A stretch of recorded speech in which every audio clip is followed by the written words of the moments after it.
Welcome to our final special, The Nutritionist for Sheep. I'm Marianne Fessenden, Webinar and Academic Coordinator for Agricultural Modeling and Training Systems, AMTS. For those of you unfamiliar with our company, we were founded to develop commercially available software based on the Cornell Net Carbohydrate and Protein System, CNCPS, cattle nutrition model. We specialize in program and educational support to nutritionists feeding dairy and beef cattle, as well as sheep and goats for meat and milk production.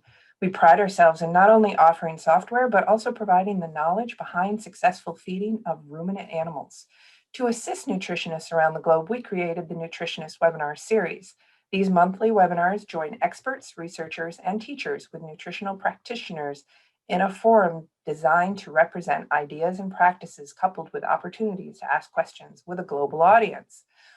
We pair with co-hosts in other countries or with differing experiences to strengthen our question period in an effort to broaden our listeners' perspective. As a service, we have recorded webinars on our website as archived recordings and podcasts. They can be found under the Webinars tab by series year and knowledge base tabs under podcasts. While you're listening today, if you have any questions, please type in the Q&A or chat window.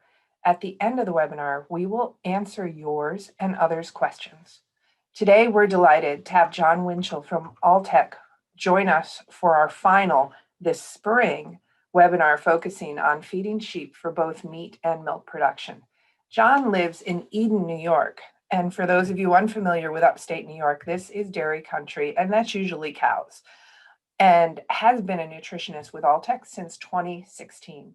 A graduate of The Ohio State University, he has worked in dairy nutrition for 20 years, focused on forage quality for the last 15. John has found himself taking on sheep nutrition in the past few years. John is hoping to expand on the information supplied in our previous webinars featuring Mr. Masoud Aoun in March and Dr. Philippe Hassoun in April.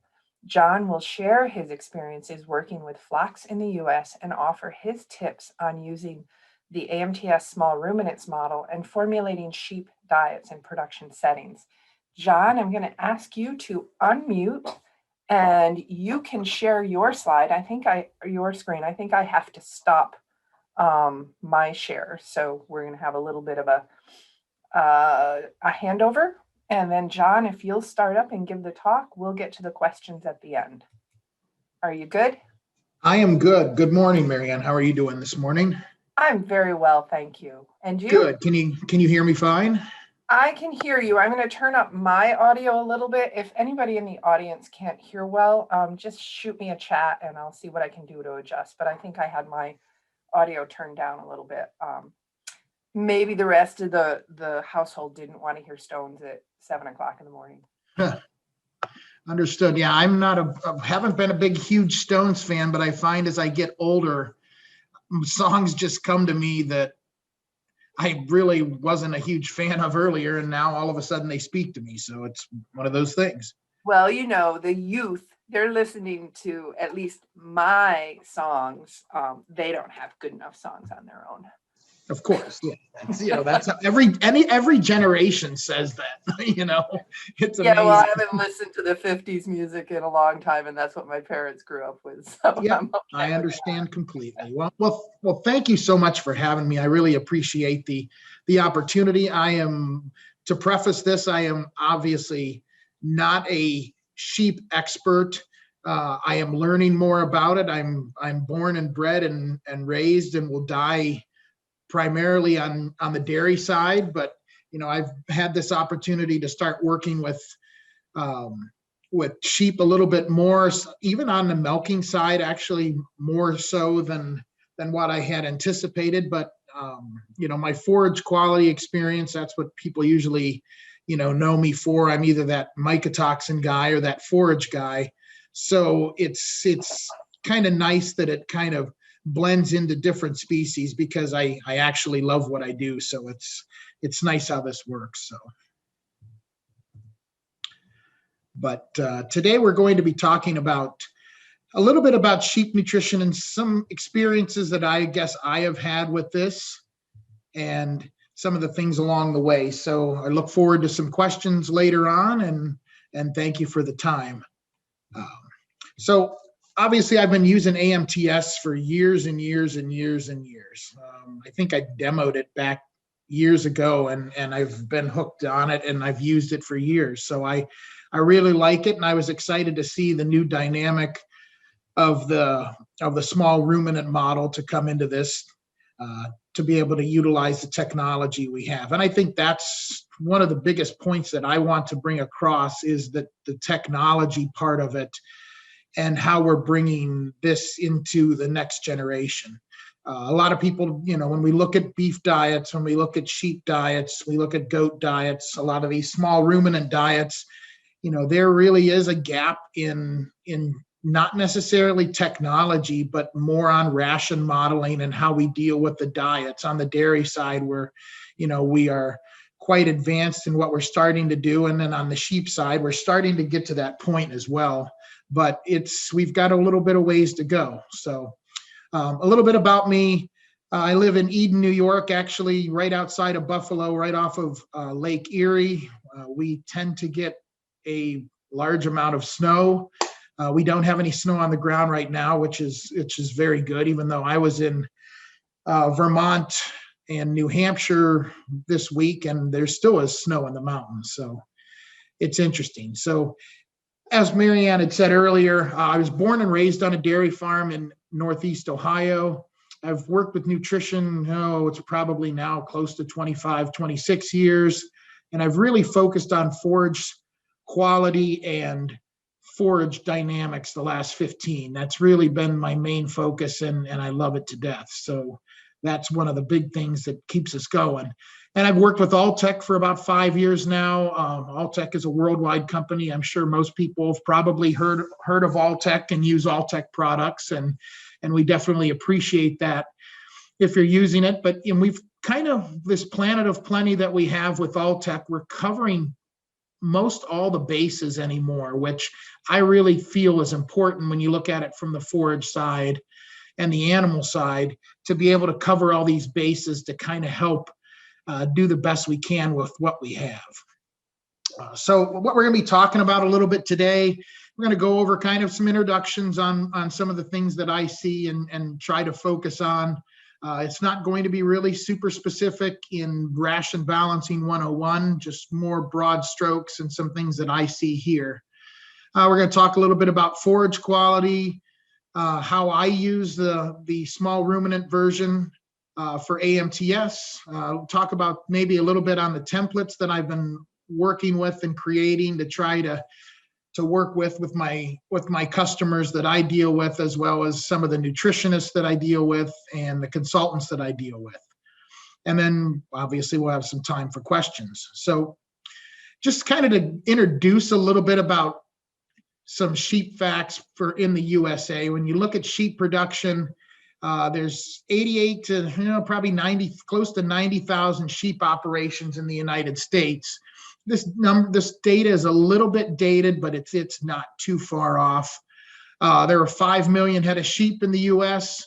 Most of the sheep obviously are going to be out west in the western United States, but in Pennsylvania and Ohio, we do have a decent amount of sheep out here. And then, you'll find some in the Northeast. Really, it's a large, monetary operation, $2 billion in economic activity. And the total economic impact of this is around six billion. And you can see here, the different segments that we run into. But primarily when we're looking at sources of income on the sheep side, wool comes to mind right away for sure. And then meat comes to mind as well. And then more so on the side that I've been working with a little more lately has been on the milk side. I feel that it's really critical. And there's a lot of popularity with cheeses and a lot of different production now, and milk is a big part of it. So in recent years, basically 50 to 70 million pounds of sheep milk is imported into the U.S., which is a vital part of what we're doing and bringing that in. And it's 40 to 60% of the world exports come to the U.S. on the sheep milk side. So we appreciate all the work that everybody is doing abroad. So, and then really when you look at the sheep milk price, it's pretty dynamic in comparison to, what we see on the dairy side with our lactating cows. So it's a nice, unique niche to be in, and it has its challenges as well. But when you look at the way the dairy industry is right now, especially with inputs on the bean meal and corn price and the milk price, it can be a little bit difficult, but it seems to be a little more secured on the sheep side that I see. These are simple numbers. When you compare milk composition for cows, goats, and sheep, obviously, when you look at it, you're seeing your typical cows are 4.0, 3.2, 3.3, somewhere in that range. Lactose is around 5, total solids around 13. If you look at goats, really not too far off from what we see here. But then when you start going down to the ewes, you look at 7.4 fat as comparison to the 4.0 fat. And then if you look at the protein, obviously 5.9 versus 3.3, huge differences. And then that all equates to the total solids at 19 versus 12 and 13 for cows and goats. So there is a huge reason why, when we look at sheep production and we look at cheese production and the niche market that we're going to be in.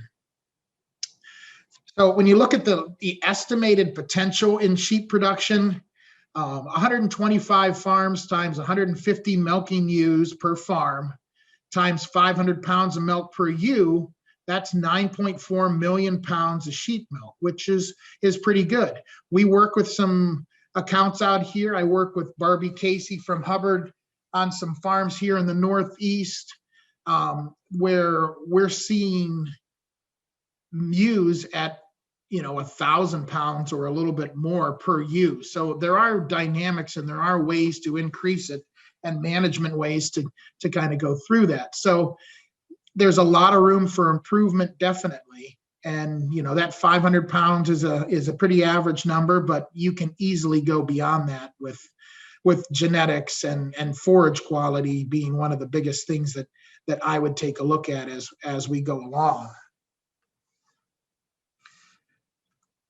So when you look at the main breeds, dairy breeds in the U.S., it's been interesting hearing the different breeds from the first couple of discussions that we've had, or the first couple of webinars. And there's a lot of crosses here, but we have Eastern Frisian, Lacana, and then the Lacana varieties that we run into here in the U.S.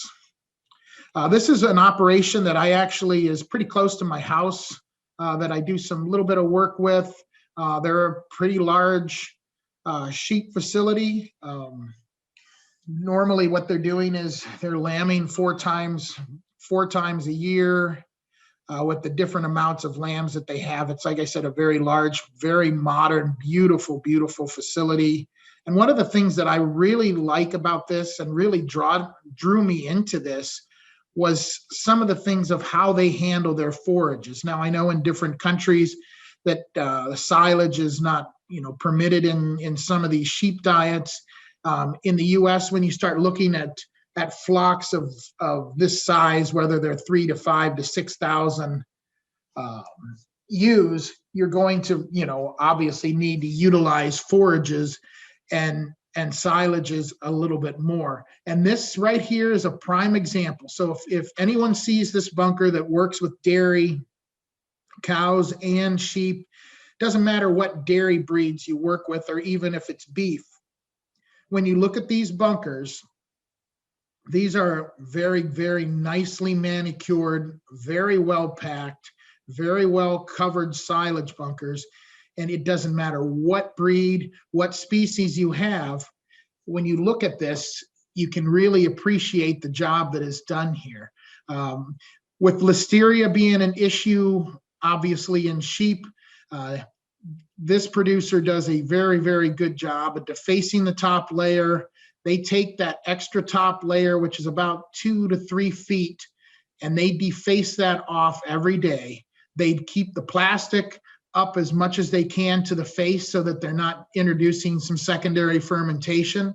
And if you notice the tire to tire coverage that they have, and they even have an oxygen barrier across there. One thing I'd like to focus on is look at the top of the silage bunk And that silage right at the top, if you look at it, there is no mold or waste like you normally see in a lot of feed bunks. But yet at the same time, due to their concern for listeria, they will actually take and deface that top 2 feet so that they can ensure that they're getting as much of a quality product as they can. And like I said, it is defaced and manicured great. It's flat and just beautiful. And the thing I really like, if you look over to the left, they have a nice sized waste pile that most people would probably just feed to their animals, but they take such a good job and care in what they're doing that they always have a sizable waste pile that actually a neighboring farm actually picks up their feed and uses their waste feed, and it works really well. So this is going to be a topic you're going to hear over and over and over again during this talk today. I love forage quality. What we do is imperative to have great forage quality that we're dealing with. To me, that's the number one important thing that when we're working with whatever species we're dealing with on the ruminant side, forage quality is the key.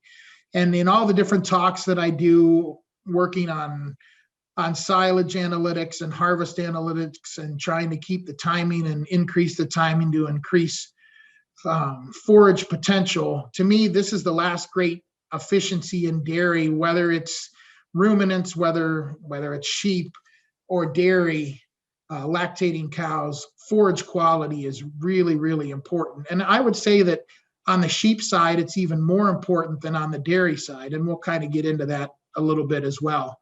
So when I work with farms, I always look at it every year as a new opportunity. So every spring, this is my favorite time of the year. And that's why I'm running all over the northeastern United States, helping farms with getting their silage timing just right and hitting that perfect window of digestibility so that our animals can perform as good as they can. And every year, every new season is a clean slate. If I have a producer that is managing subpar or has average forage management, we can always start again next year and try to work on that. And that's one thing that to me is a really rewarding part of what we do in the industry as nutritionists. To me, it's more than just doing the rations and more than just putting the numbers into AMTS. AMTS will give us great information that we can tweak, but if the forage quality isn't there and the management isn't there,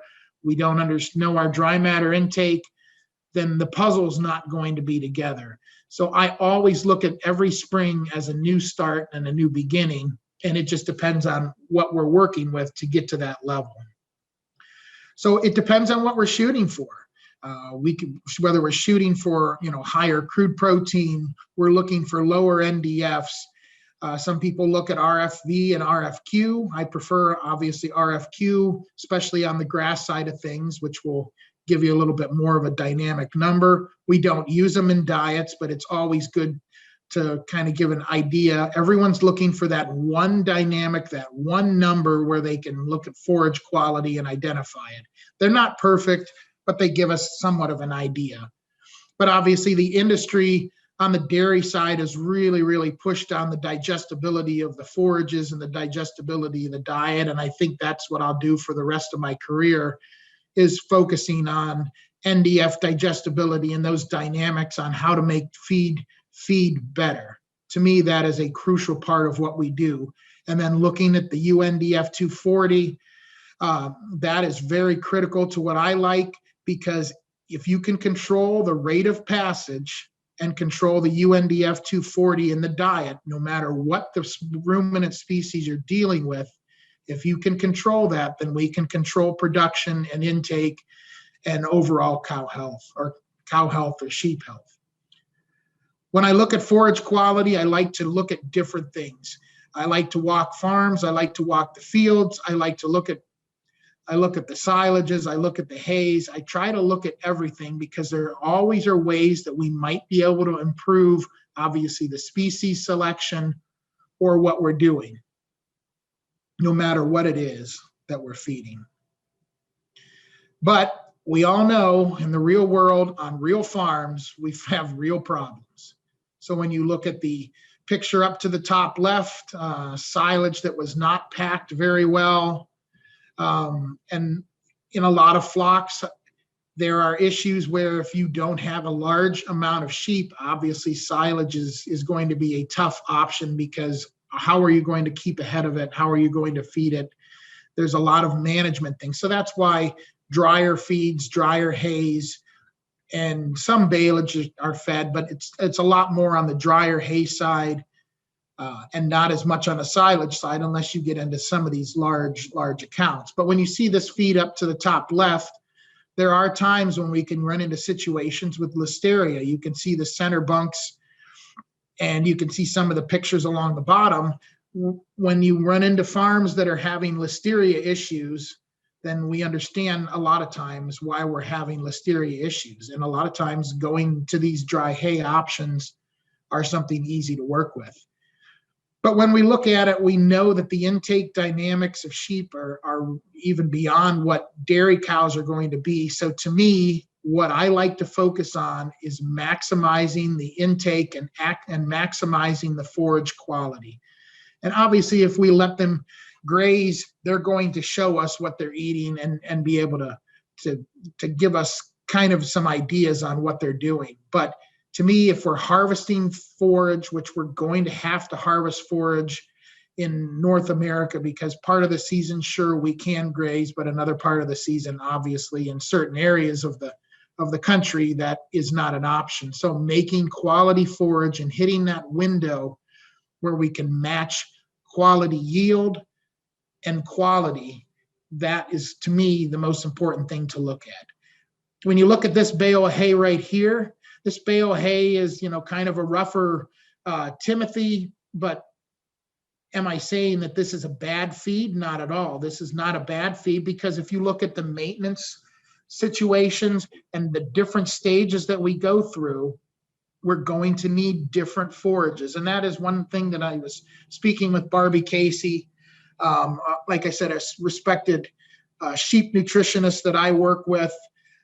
When we talk together about these things, there are certain feeds that are great for certain stages of production, and there are other feeds that are meant for others. But when you look at it, a lot of times, some of the small flocks, getting the consistency of having that same forage can be difficult. If people are going and buying different feeds at different times, do they have a forage test? Do they know the quality? Are they up with how good these feeds are going to feed? To me, that is one of the biggest obstacles and roadblocks that we run into. This is actually a page I added in here towards the end, and actually it came from Melinda Ellison, an extension sheep specialist in Idaho, but it shows the different stages.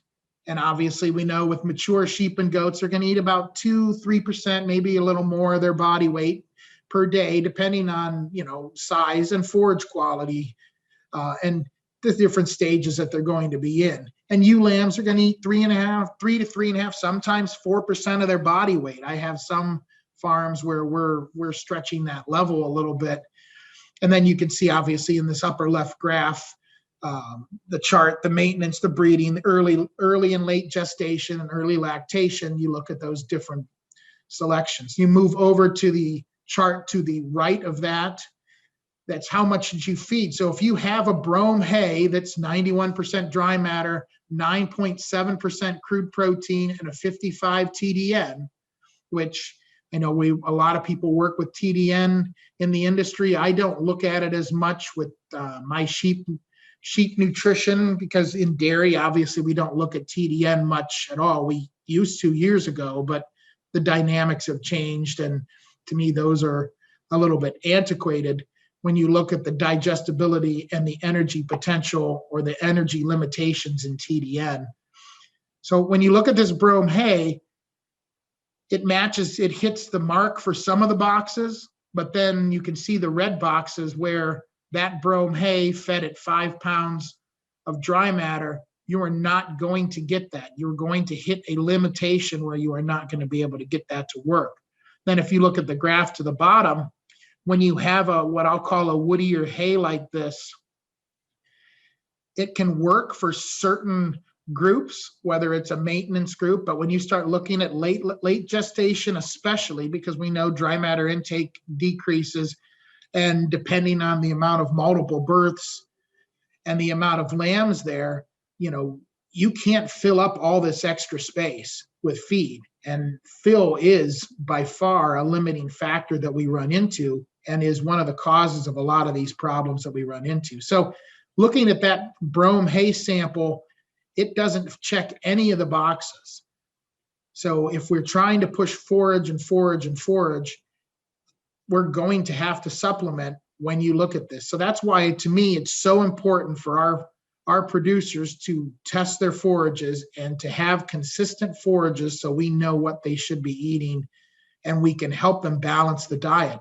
When you look at a lot of diets here that are on the more backyard or smaller commercial side, they're worried about the grain that they're getting, that they're purchasing, but they should be actually focusing on the forage and balancing the grain around the forage. That's what we do on the dairy side. We don't go and buy grain and then try to match and piecemeal the forage around it.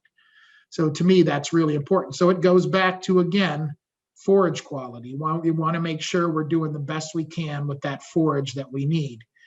And when you look at forage quality, I don't want to go too far off onto this, but I really love looking at the dynamics of the digestibilities of different forages that we're working with. We've been working here in the States with NDFD 30 probably the last 5 to 8 years now, and it's used a lot. And I look at NDFD 30 a lot in my diets, but more so often now I'm looking at UNDF 240 because I'm trying to control that rate of passage and that fill. We have to make sure that we're utilizing those numbers correctly, because if you look at UNDF 240 in a simple form, that's basically in the lab. If it has not been digested in 10 days, it's not going to be digested. So that is kind of that limiting factor and that indigestible NDF portion. Another thing that I'm starting to focus on more now as we really, really push forage quality, especially on the lactating side, is we're starting to look at NDFD 12, the front end of these forages, because there are certain forages where the rate of passage is just so extremely high. And we see that in Europe with a lot of these very, very super highly digestible, very vegetative grasses. The NDF 12 has to be really, really, really fast on a lot of these diets. So this pool size, it's just, you want to make sure that we're balancing these pools like we should. And that's one of the benefits that I see with AMTS over traditional methods, is that we're able to balance that pool a little bit so that we give them some of the fire, some of the kindling, some of the logs, so that we keep that rumen functioning like it should. And when I use an analogy in the field a lot, when I look at UNDF, that is what we're spreading in the field. That's the part of the NDF that is indigestible and that they aren't utilizing. So that's one thing we try to maximize. I try to really focus on looking at the digestibility of the diet and the digestibility of the forages so that we can maximize our production utilizing the homegrown forages or purchased forages that we have. So kind of an interesting thing that I look at, I really get excited, like I said, about the spring. And I look at dandelions a lot in the spring. And I have an interesting story where I work with a really nice sheep producer here in New York. And we had an interesting conversation here. It was this actually last spring. We were talking about their forage program, and they purchase their forages, and they don't purchase their forages unless they have forage samples, and they are very diligent about what feeds go to what groups, what hays that they purchase are meant for the breeding, for the maintenance, for the flush, to the close-up, to the lactating. They segregate that hay and they purchase hay based on those groups. And this is, not really common in what I see in a lot of the production here in the States, but also the milk production on this flock is far exceeding more than double of what the average flock is producing. And it's interesting that we talk about how good their forage quality is, but when I talked to the producer, she said, really one of the biggest things is when I let them out on pasture, there's something magical about those dandelions that really, really make them produce. And they actually, no matter how good a forage we have, they sometimes will go up on this nice dandelion. She said, boy, the dandelions are just incredible nutrition. And really, they have good nutrition. I mean, they are pretty digestible. They have a high amount of protein. They don't last long. They typically, normally when dandelions start to come out, they last about 2.5 to 3 weeks before they go to seed. So the lifespan is really short, but when we have that time, it is very good quality. So she said, I really love dandelions because of how well they feed and how well the animals produce off of them. And I said, well, it's really not the dandelions. What I do is I track growing degree days with dandelions from the beginning of the spring.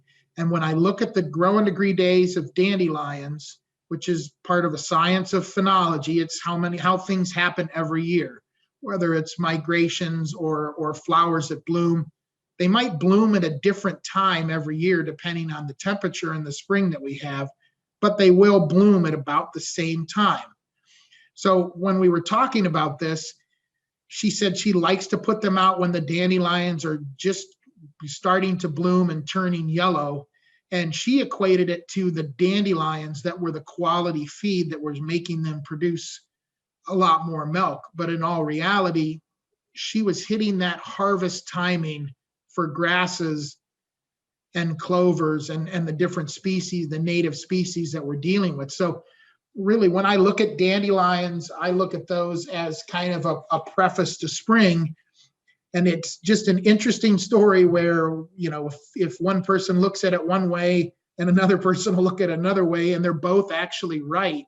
But it's just fascinating to see how, I see these things in the field. And she does a very, very, very good job. I don't know, I can count on like really 2 fingers of the amount of producers that do as good a job as they do, and it's this attention to detail that makes things go so well. So this talks a little bit about the dandelion progression that we work with, and obviously hopefully Marianne will have me back at another time to kind of talk about that, because that's kind of my complete wheelhouse. But when we look at NDF, I don't just look at NDF. I know a lot of people look at TDN, and then a lot of people look at NDF. But when we're dealing with grasses, there's a sweet spot. When we look at NDF typically increases about 0.75% per day, which is a decent amount, but really not a huge amount. But when we start looking at NDF-D30, that will increase 1 to 3% a day. And then the one that I've been focusing on the most, the UNDF-240, which is what we spread in the field, or what part of the NDF that they are not utilizing, that number can go up to 2 to 4% a day.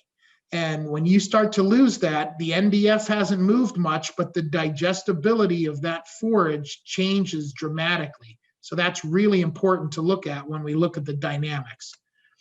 When we look at diets it doesn't matter if it's beef, it doesn't matter what hogs, poultry, any species really, water, and for ruminants, forage, protein, energy, and minerals, they're all very important parts. And these are all vital parts, and in themselves, they're all very critical. Some people would look at things as a little more critical than others. And obviously water is a very critical issue. Both quality and quantity is really critical, because if we don't have water intake, we're not going to have dry matter intake either, typically. So when you look at these, it is a puzzle that you're putting things together with. The unique thing that I like about working with sheep, and that I think it's fascinating, is the amount of forage that we can get into them for the size of their body and their body weight. Excuse me.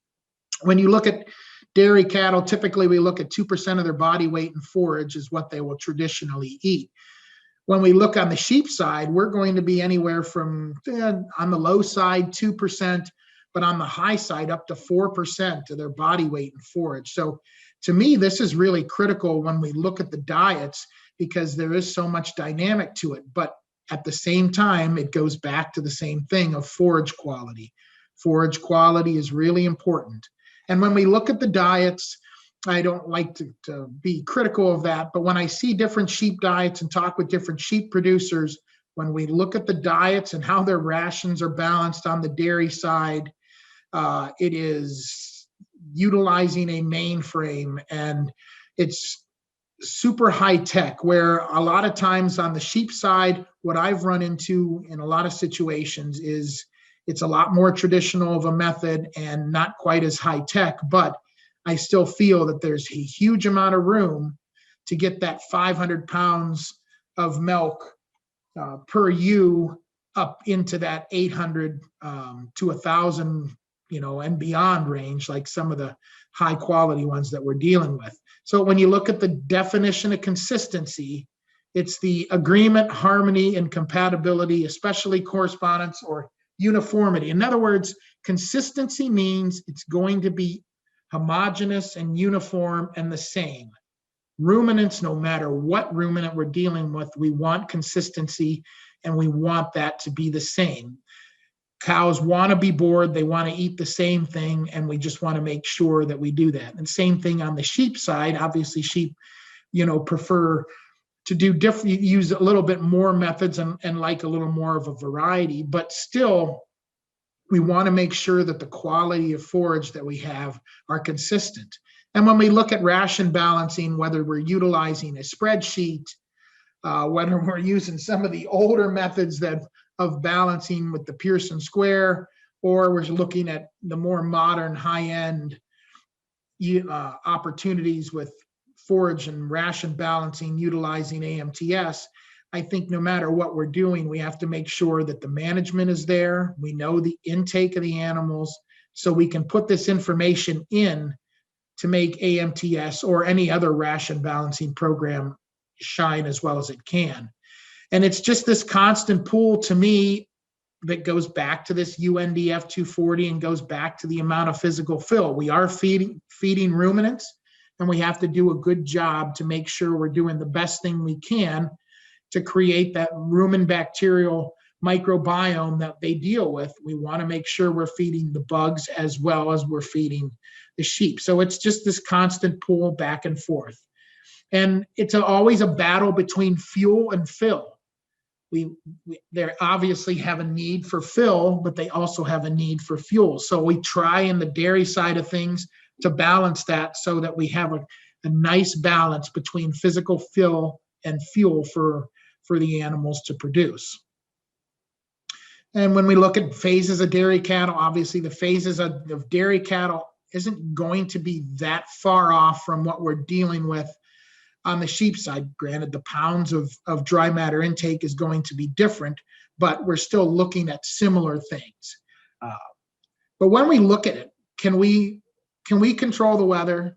We cannot control the weather. So we do the best we can to try to manage around that weather. And when we look at having issues with different types of animals and the genetics we're dealing with and the forage quality we're dealing with, we want to make sure we're utilizing the best animals and trying to go ahead and move with the future, utilizing the best that we can. So a lot of times, a lot of people will feed their lower quality feed to young stock or on the maintenance side of things. And actually, when you're feeding it to young stock, you will a lot of times delay that growth and delay that production. And anytime we're delaying that is not a really good idea. When we know genetics take a long time and there's a real long tail to genetics, we want to make sure that we're working on that forage quality, because that is a lot quicker of an opportunity than we are looking at for genetics. I won't spend time going over this. This is obviously the nutritional requirements of pregnant ewes. one thing that I will make sure that we look at is we look at the body weights per kg, the body weight per pound. Dry matter intake is obviously going to be very important, and the requirements that we look at. So I always tell a lot of people that I work with, it's very good to know these numbers, even if we're working with AMTS and we're working with these ration programs that are very dynamic. It's amazing when I work with younger reps that are just starting out or younger consultants. We can use the programs really well, but we need to have these numbers in our head so that we have a really good idea where we're going and kind of understand that. So one of the issues that I look at too is there are certain times when we don't want all of our animals to be on the cliff nutritionally, but there are times when we are going to be on that cliff nutritionally. And the more animals that you have, the more sheep that you have, the more groups that you're going to need. When you have multiple births, obviously trying to segregate them and try to put them in groups by births, and when we're scanning and looking at the different sheep to see where we're at. So to me, a lot of the close-up issues for our sheep not to roll off a cliff is forage quality, number one. Intake, we have to maximize our intake, but we also have to, more importantly, know our intake, which can be very problematic and very difficult on a lot of these flocks, is we don't know necessarily what the dry matter intake is. And forage quality will tie into that intake, because the woodier or the more mature the forage is, the lower the intake is going to be because of that physical fill. So that's why it goes back again to that forage quality issue. Multiple births are going to be problematic in these close-up issues, because obviously when you have to increase the nutrition by a certain percent depending on the different births that you're going to have. The average ewe is going to have 2 to 3 lambs. So when you're having 4 to potentially 5, that's going to change that nutritional requirement quite a bit. So they aren't typically going to eat more because there's more space already taken up by the lambs. So we have to make sure that that diet is balanced so that we can work with that, and the ration is dense enough on that close-up so we don't run into the pregnancy toxicity issues. We want to make sure the calcium is right and the forages are tested properly so we can balance for our hypocalcemia. We want to make sure we're not trying to stuff too much forage into them, and with sometimes a lack of forage quality and having some blown out flanks and issues that we do run into. And on the lactating side, forage quality, intake, multiple births, kind of the similar issues, pregnancy toxicity, hypocalcemia, and management. I see so many situations where we can go in and change some of the management, whether we're dipping navels and how we're handling and how we're managing these lambs to try to keep that going. And it boils down to how well we're managing. And we definitely don't want them to fall off the cliff.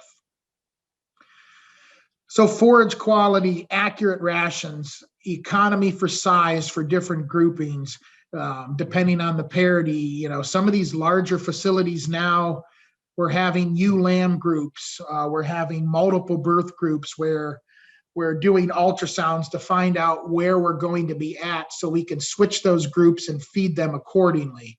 And then obviously we're trying to reduce the pregnancy toxemia, and then shearing around times of when we're going to be lambing, and looking at the weather to make sure that we're not shearing within 45 to 60 days of lambing in cold weather. You want to make sure that you hit that as well as you can to reduce stress, because anytime we increase stress, we're going to typically decrease dry matter intake.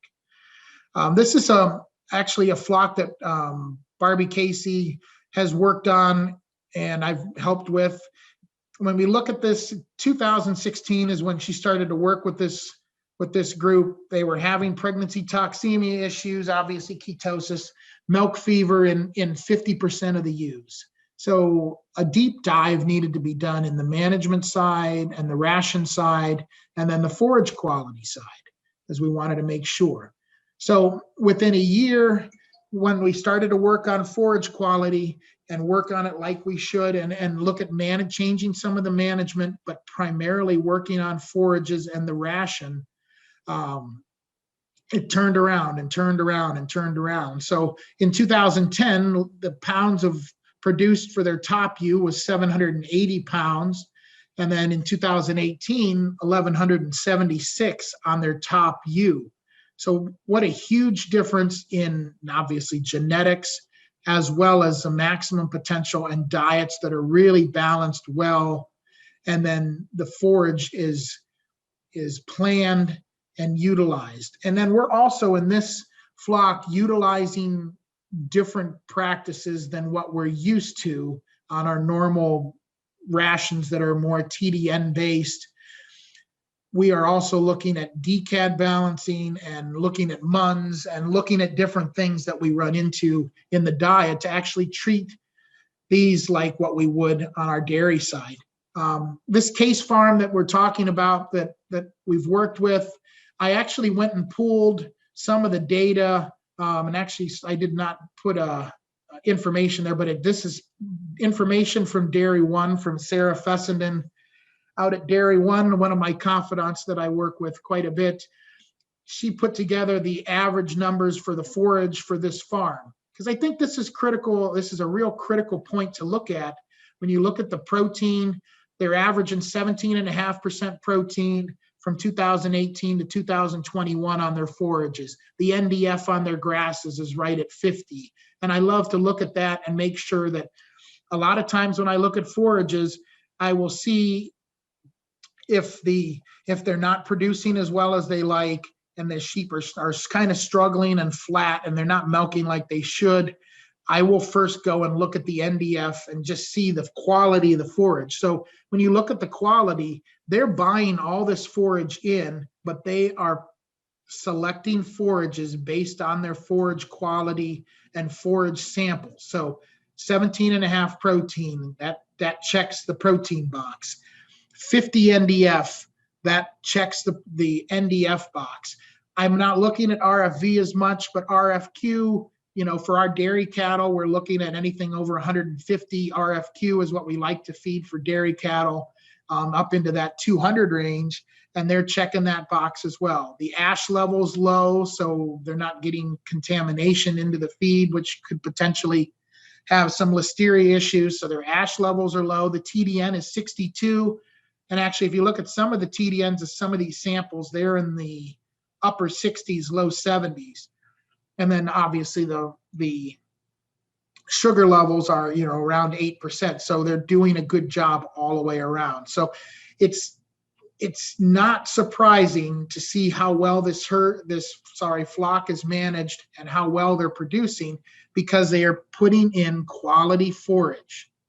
And to me, like I said, I can't talk about that enough, really.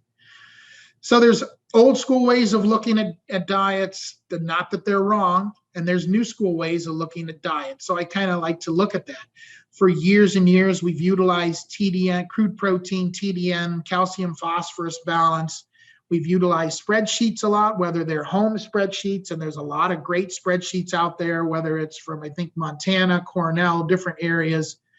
And then, these buffet rations that we deal with where they already have the grain mix and we just try to kind of make it work.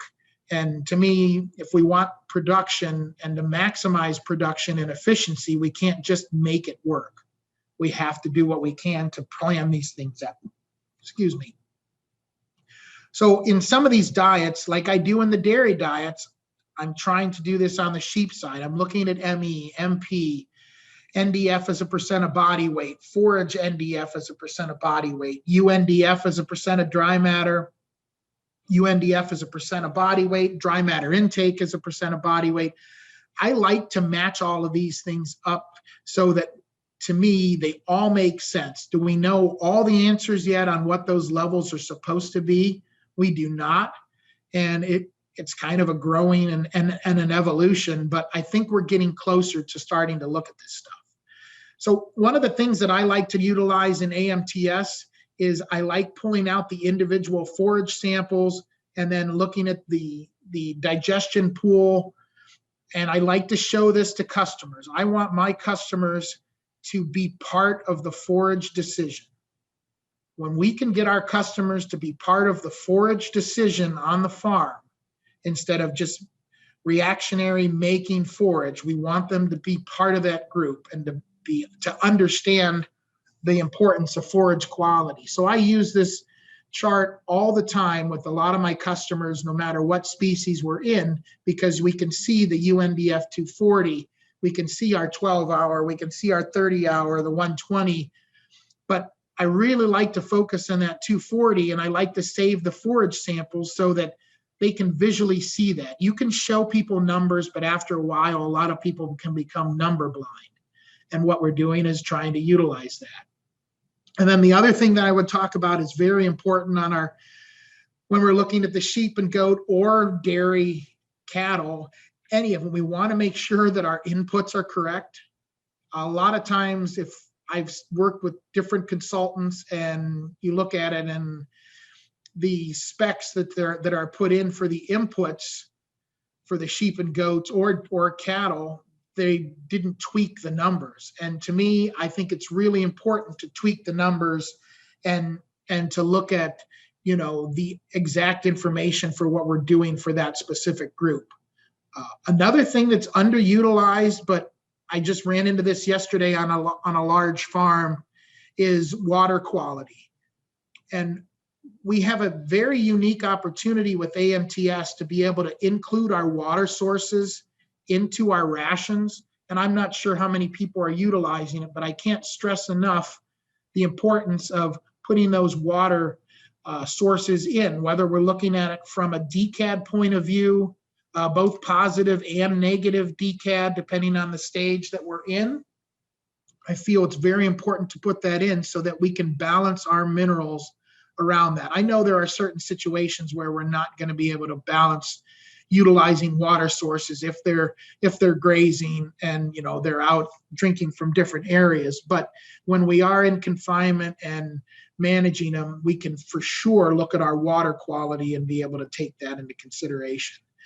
This is a diet that I've worked with over the last year or so. I like to focus. I'm not going to focus on the numbers as much, but I like to focus on what's in these red bars. The MP percent required, the MP allowable milk, the ME allowable milk.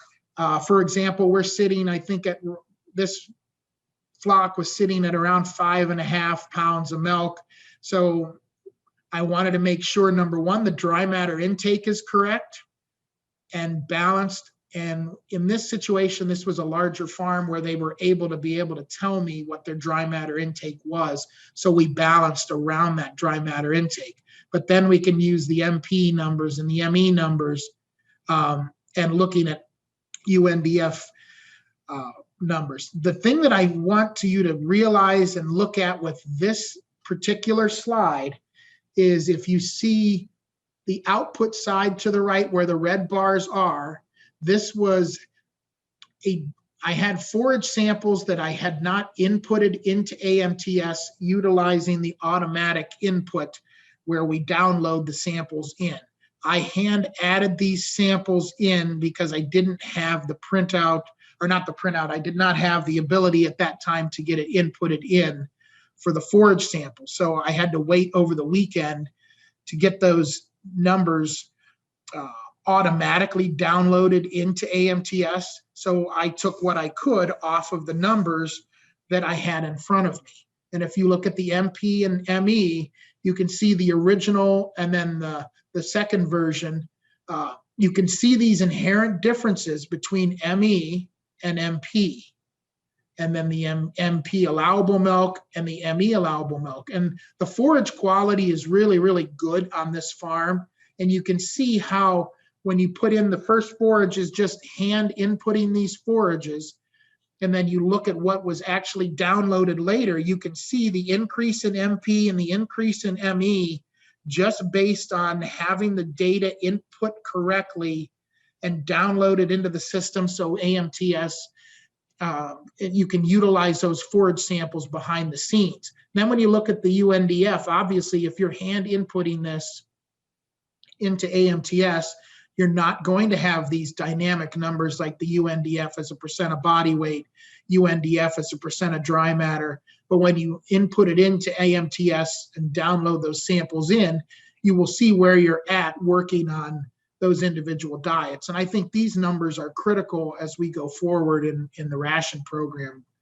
When I look at diets, I look at obviously the dry matter intake. I look at the dry matter percent of the diet because I want to make sure that they're able to eat it and that the presentation is good and that it's not too dry a feed that will limit dry matter intake.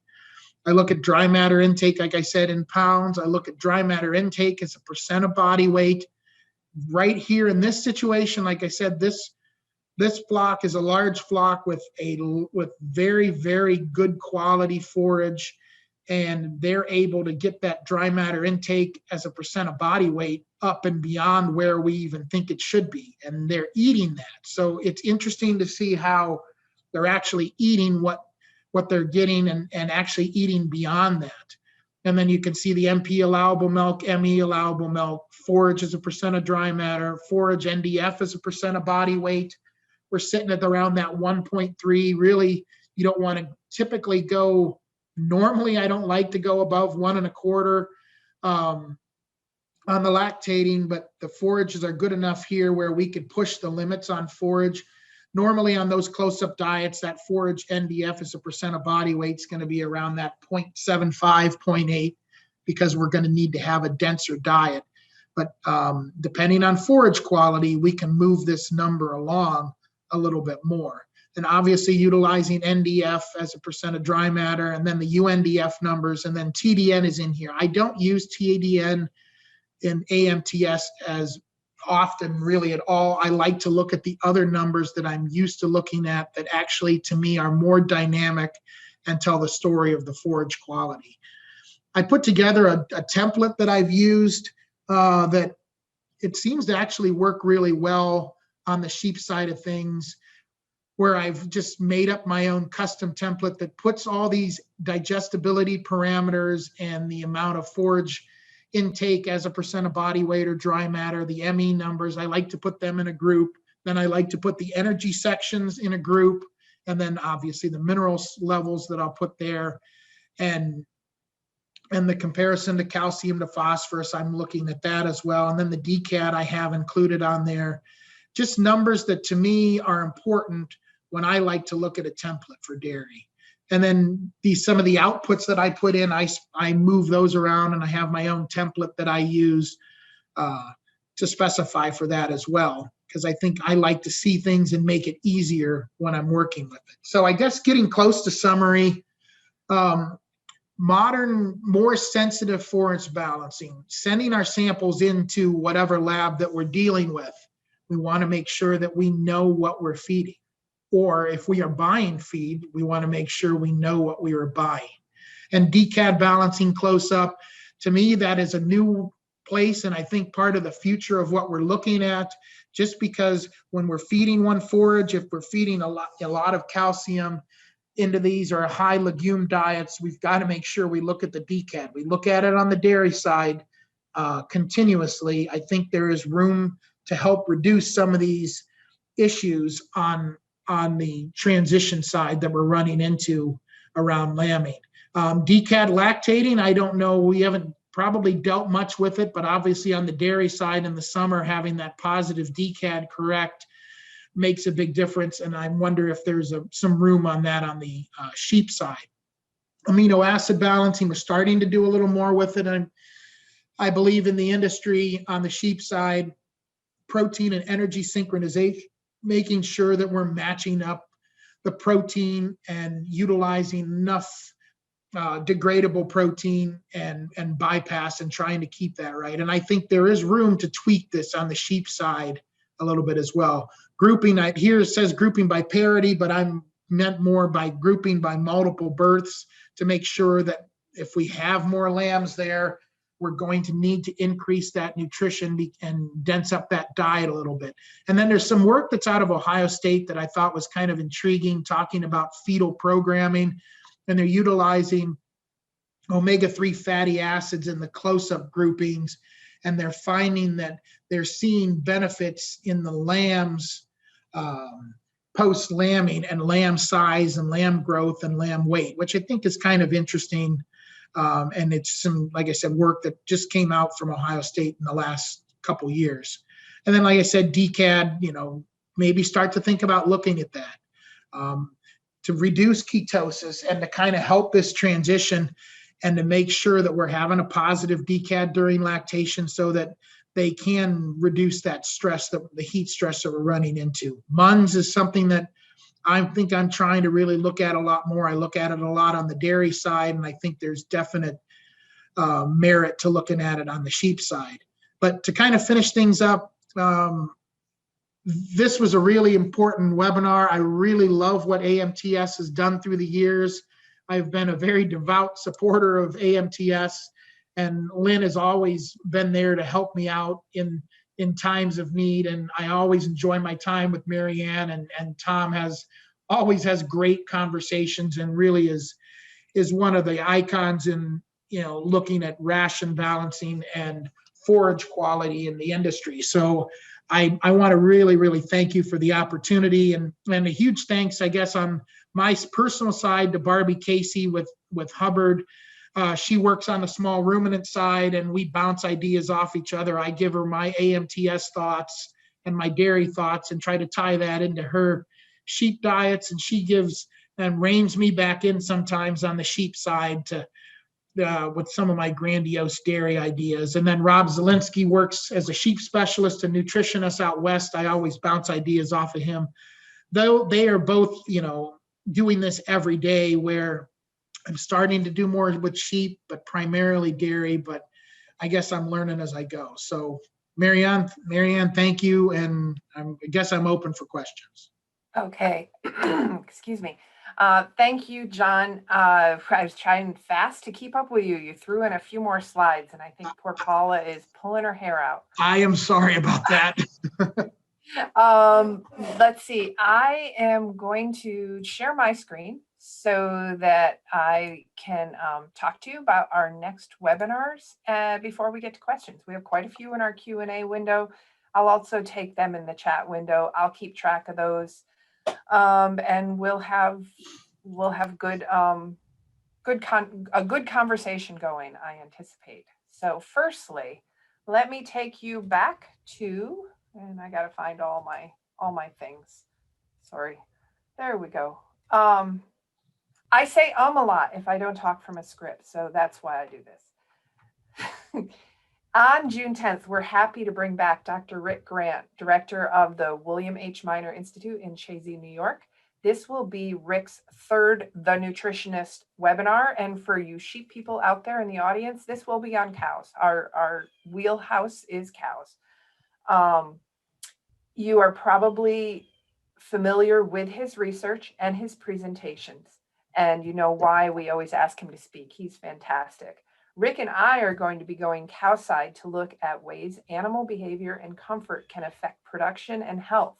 And that webinar will be 9 a.m.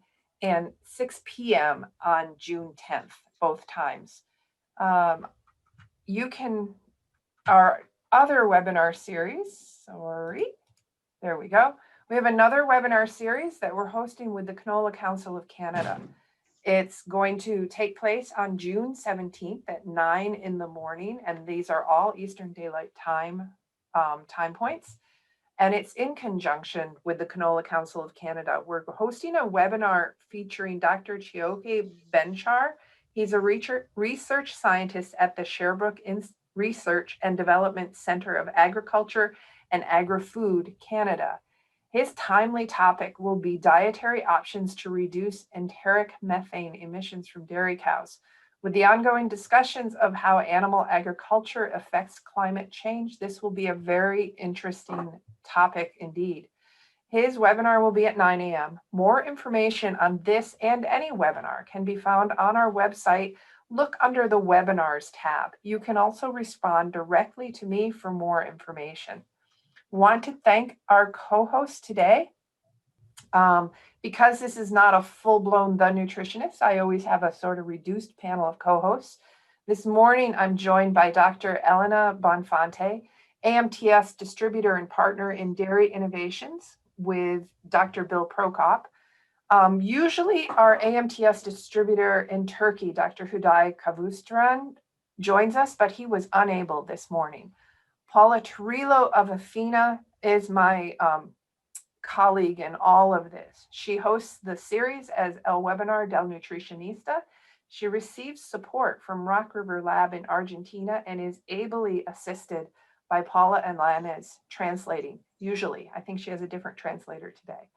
I'm also grateful for my colleagues here at AMTS, Lynn Gilbert and Tom Tuluki. As John mentioned, they're joining us on the panel, and I hope that they'll be speaking this morning, offering their experiences out in the field. I want to thank our generous sponsors who didn't necessarily know they were getting in for this one. We're especially grateful to our gold sponsors, Arm & Hammer Animal and Food Production, #ScienceHearted, the Canola Council of Canada. Learn more about feeding canola at canolamazing.com. Adina, experts in animal nutrition with expertise in plant bioactives. And Protetka, transforming the future of animal health. Our silver sponsors are Ajinomoto, superior nutrition through amino acids, and Virtus, both of whom have sponsored us from the start. Also the forage analysis labs of Dairyland Laboratories and Dairy One, both with affiliates around the world. Adiseo, ruminant nutrition solutions to ensure animal performance, and micronutrients feeding the future. Our bronze sponsors are Amino Max, Purdue Agribusiness, Origination Inc., Vallejo, Balchem, and the Milk Group. Each of these companies support education and research worldwide, and we hope that you consider them in your formulation decisions. And I also need to add one more co-host. We are joined today by, and I'm trying to bring up my chat window. We're joined also today by, where's my screen? Sorry. I'm getting there. I have to see everybody. Chloe Gangloff from Adina. Adina was very helpful this year in helping us with getting speakers in the sheep realm. So I wanted to make sure that Chloe was available to ask questions. So everybody, I am so done talking. Go ahead and unmute your mics as my panelists, and we will start to tackle some questions. I like to be polite and offer it to my co-host first to speak. I have quite a few questions. Elena, would you like to lead us off? You always have some good insight from the Italian perspective. As this was a very US-based conversation, I think that you'll have some interesting thoughts as well. Thank you, Marianne. And thank you, John, for the great presentation. It was very interesting, and you gave us a lot of information. The main thing it came up is that sheep are actually small cows, if you would. So we have to focus on several things in order to make her, happy, if you would, and productive as the sheep became more and more productive as well. So I'm interested mainly in the transition because I think that if you focus on that, you will forget about problems, during the lactation. You talk about the decade strategies. And I was interested in knowing if you have experience in negative decade in sheep, or if you just try to lower it closer to zero, for example. I actually, we are working on it with a couple high producing flocks that are, really high producing, and we've seen very, very good benefits for running a negative decad if we are put into the situation with the individual forages that we have. We're running at that negative, -5, -10 in that range. And when we found that it was just sitting at zero, we would still have a little bit of an issue, and it was a little more clunky, for lack of a better term. And then once we got down to that -8 to -10, it seemed to reduce issues that we had. So I think there's a lot of room for improvement. It hasn't been done a lot, and it's kind of new terrain, but I think that there are some benefits that we're seeing from it in these transitions.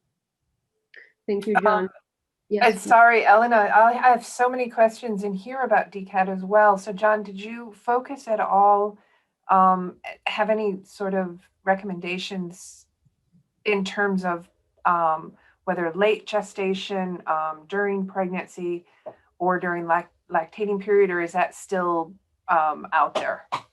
We're still in a little bit of a gray area. Obviously, like lactating dairy cattle, for example, we want to have a positive DCAT. And normally with lactating dairy cattle, I think in the summer, we like to be that 25 to, I think, 40 plus positive DCAT, and like to be negative, obviously, on the pre-fresh side on the dairy. I think on sheep, it is a moving target.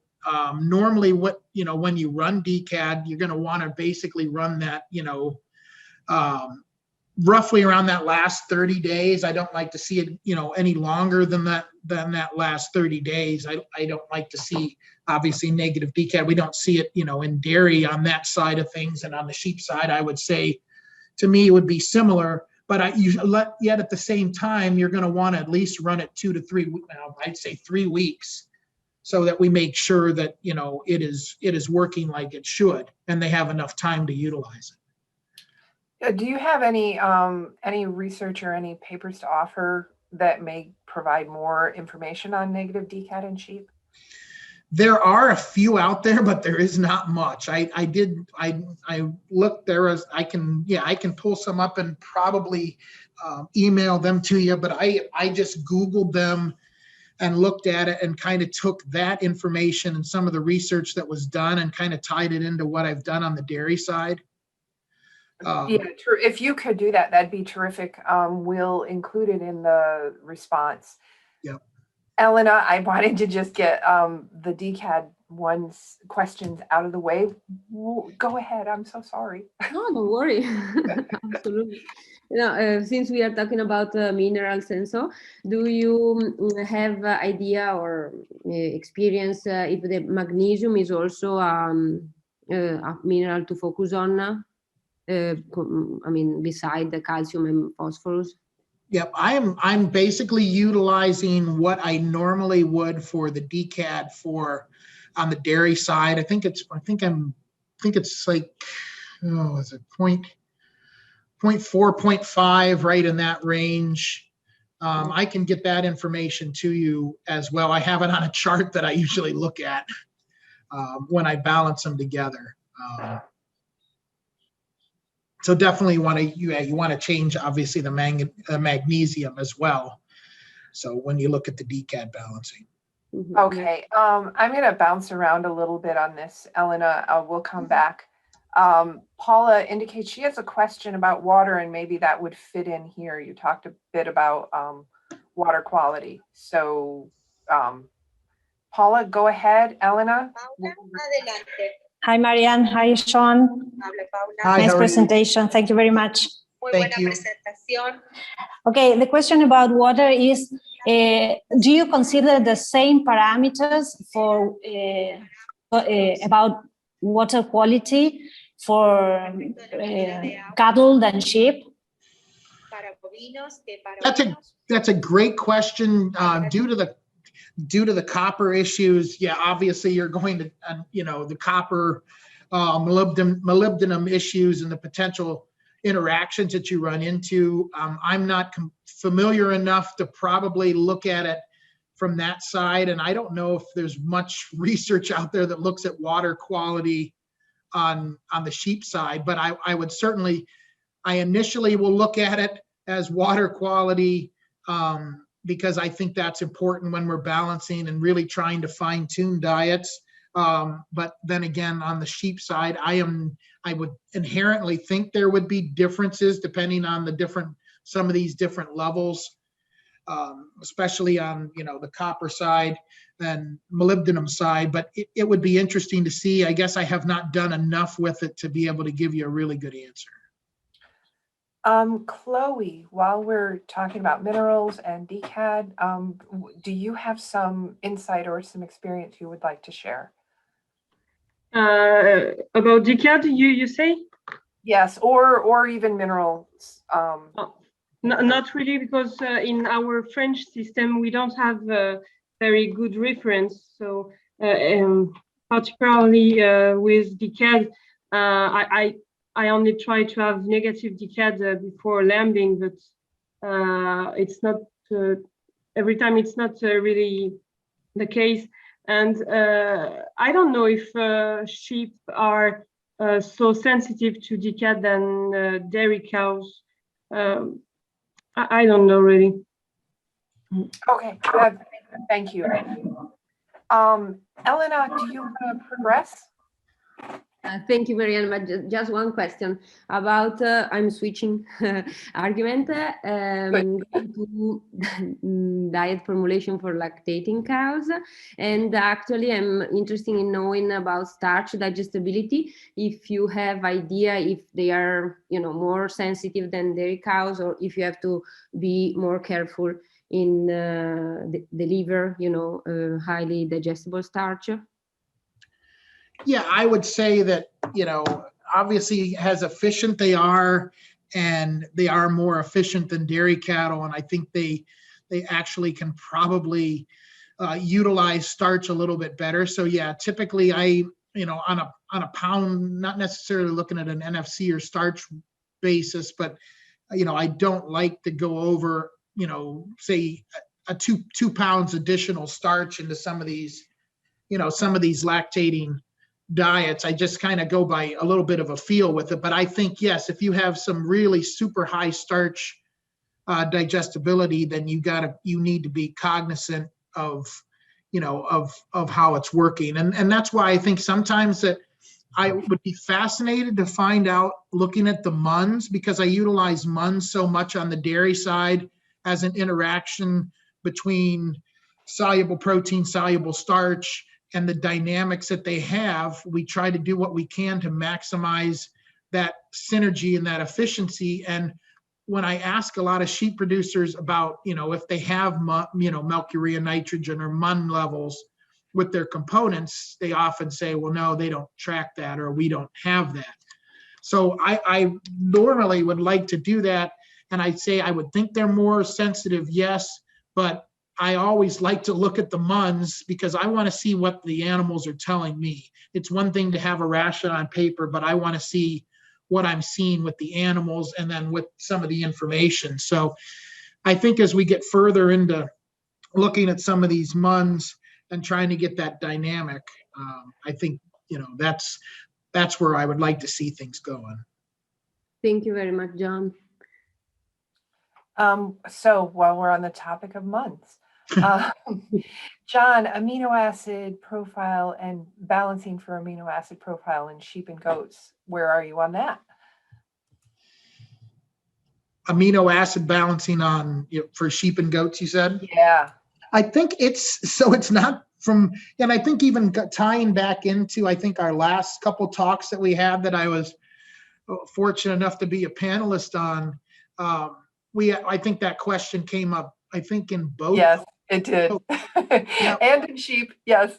Yep. And so I look at it just because sometimes I look at it on the dairy side. Obviously, it's not the first thing I look at, but I certainly want to be cognizant because let's face it, they're really efficient. And when we balance for amino acids, we obviously want to do what we can to increase that efficiency and that digestion potential. So I think that it is important to balance for amino acids. Granted, there's not a lot of room to do that. And one of the biggest difficulties and one of the biggest complaints that I have about amino acid balancing is we're using book values on forages for amino acids. And a large amount of the amino acid supply of these diets are going to be forages. And it's only as good as that value is that's inputted. And I have seen where you're balancing on the dairy side for amino acids and you've seen nice responses, and then there's other times we don't see responses, or those responses come and go. And I think it has a lot to do with that forage quality, or not the quality necessarily, but the amino acid profile of the forage. And when you're feeding a grass forage that has multiple species of native grasses in it, it is going to move around some. So I think it's important. And I look at what I kind of balance the amino acids how I would on the dairy side, just because I think it's a critical factor to help with that efficiency. And I would say probably if you look at the top percent of the flocks, I would really start working on balancing for amino acids. You know, the top 5%, take your top 5% highest producing dairy sheep flocks, I would work on those. And the same thing goes back with the DCAD balancing. Does the DCAD balancing, do you see a difference? If your sheep are not milking very well, or you just have average production and there's a lot of other things going on, you don't see that result as much. But when you're having a flock that makes, quite a bit of milk, like the one that we were talking about in that case study, the average sheep production's around 4.5 pounds in the US per head per day. And, this farm in particular is, 8 or 9. So, when you get to that level, even if it's on the dairy side, you want to be as efficient and kind of check as many boxes as you can. Tom and Lynn, in your discussions with people out and about, have you seen any sort of recommendations or have some gut feels? And if it's putting you on the spot too much, you can just say no. No, I mean, it's really, this is such a new and it's such an industry that's really in infantile stages in modeling and doing amino acid stuff and like that. I mean, I've worked a little bit with helping some people with amino acids with goats, but nothing really with sheep. I was actually a bit surprised by the opportunity that's there here in the US. I know we have quite a global audience, but in terms of just what we could do with sheep, what the demand is for sheep products, it seems to me that we will be seeing more focus and more attention given to increasing some of these efficiencies. Hey, Marianne. Yeah. Well, if you can unmute, I think Barbie Casey is still on. If Barbie's willing to talk, I'll promote her to panelist. Yeah, I think she would. I'm assuming, I'm talking for her, of course, but I'm assuming she would. And she's done a decent amount of this and on a high level. Now, we'll ask what she says. So yeah, I'm going to allow her to talk. And so I think that automatically puts her in panelist category. I'm not sure. Where'd she go? There she is. Good. Hi, Barbie. Hi there. Hi. So I guess on the amino acids, in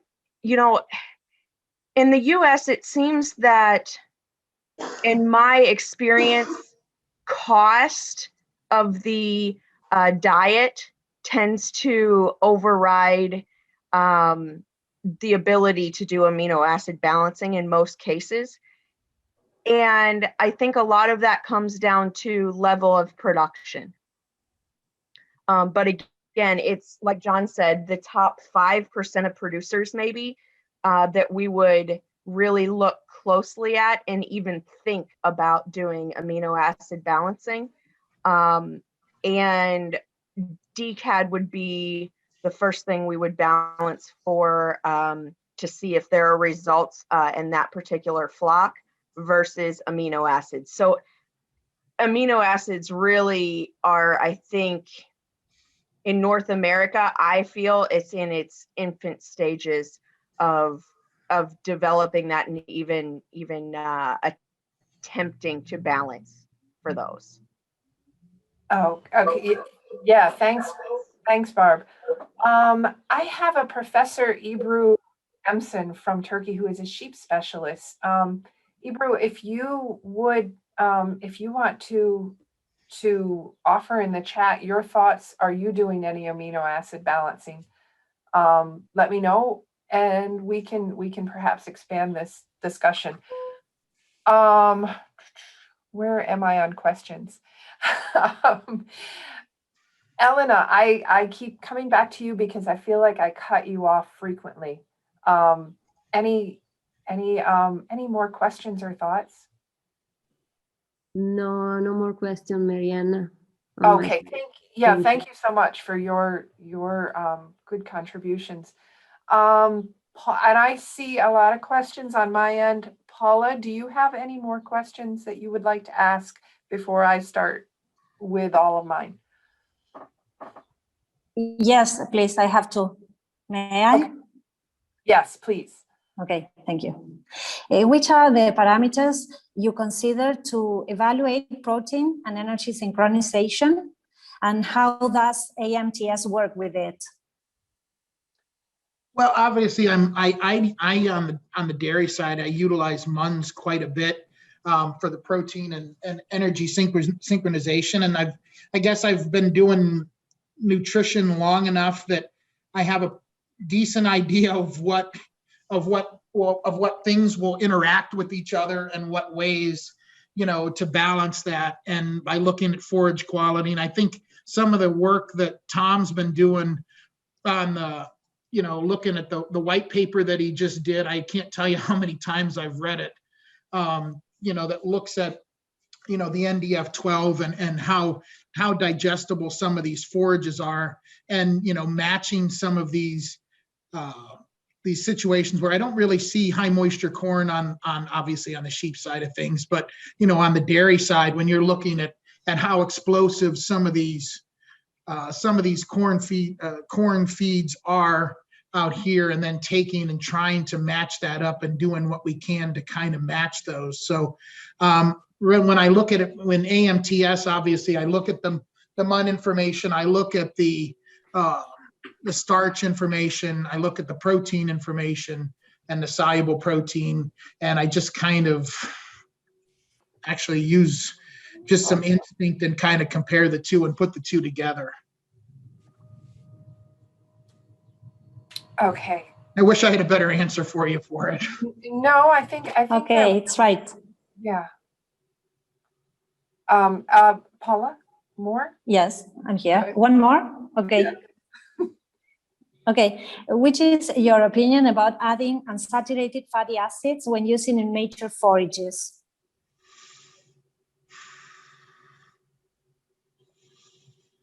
Well, I think, that's a pretty new area.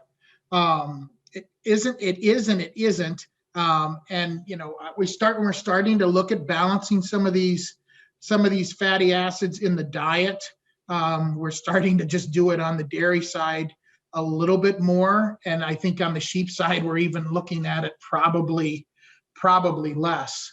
So that's definitely something to look at. I guess I don't have a really good answer on the small ruminant side, just because it is pretty new. I don't know, Tom, any thoughts on that? No. This is all new. That's like out there, right? That's brand new. So. Okay. Chloe, do you have any thoughts or comments or questions that you would like before I start on my questions? No, thank you, because my last question was about unsaturated fatty acids. So Okay. Thank you. All right. Coming back a little bit to MUNs, what do you have a suggestion on what the right level might be? And did you have a slide on that? I brought us down to regular view so that I could navigate to some slides. I really didn't. Yeah, I didn't have a slide on it per se. I did have one towards the end, but it really was just basically mentioning MUNs. They exist. Yeah, so it's interesting that I do utilize it so much on my dairies, and for example, on dairy this year, in the Northeast, we're running into some situations where starch digestibility is a little bit lower, and we're seeing MUN levels on the dairy side a little bit higher than a lot of the consultants traditionally are used to, and it isn't necessarily a protein thing. And I've had people chase protein, you know, the MUNs are a little higher, so they chase protein. And to me, it's with the way we had the growing season last year, it's a starch issue that's increasing the MUNs. It's not a protein issue, because, you know, we know that MUNs are an interaction between starch and, you know, soluble starch and soluble protein, for lack of a better term. So, you know, it's that balance. And on the dairy side, we like to sit, you know, I like to sit between 8 and 10. And there's a lot of consultants that I work with that are actually higher this year, and they are struggling to even get that down, just because, to me, it's on the starch side. So when I started to work with Barbie on this one high producing herd in New York, we got some MUN information, and we're trying to look at the MUN numbers. And I want to make sure that the MUN numbers are congruent with what we see on the dairy, because I think there's a lot of room for improvement on this starch utilization in sheep. When I looked at some of the MUNs, were way higher than what I anticipated. And then I looked on Google to try to research MUNs on sheep, drove myself crazy trying to do it. But I did find that, you know, they were higher than I thought they should be. And if they were on the lactating dairy side, I would have been nervous and tried to get those MUNs more in line. So there could be a difference on what is the MUN level we're shooting for. But my thought process is if we're pushing forage really high in these sheep diets, and we're not utilizing starch, we're utilizing some starch. My question is, are we actually utilizing the starch properly and actually making them less efficient? Because, you know, one of the things I shoot for with MUNs is we're trying to get the, you know, utilize efficiency. And when sheep are obviously pretty efficient anyways, but I've seen a trend where they're higher MUN, I wonder if there's ways that we can improve the efficiency even more. If I remember correctly, I think Dr. Hassoun in our previous webinar spoke a bit about MUNs, and my recall is that they looked a bit higher than I felt would be comfortable for a dairy person. Correct. And I've seen that. So every time I've looked at MUNs for sheep, I've thought to myself, boy, if I was on a dairy farm and my MUNs were that way, I'd get fired, because they were like 16, 18, 21. And they were like way higher than what I'm used to seeing. And, you know, part of me says, well, is that a sheep difference? Or is that just the idea that, you know, we're not utilizing and probably taking advantage of that, of the starch side of things as well? Tom, any thoughts? Oh, it starch. People don't realize, everyone always wants to talk about MUNs and protein levels and like that. Yep. But that's wrong.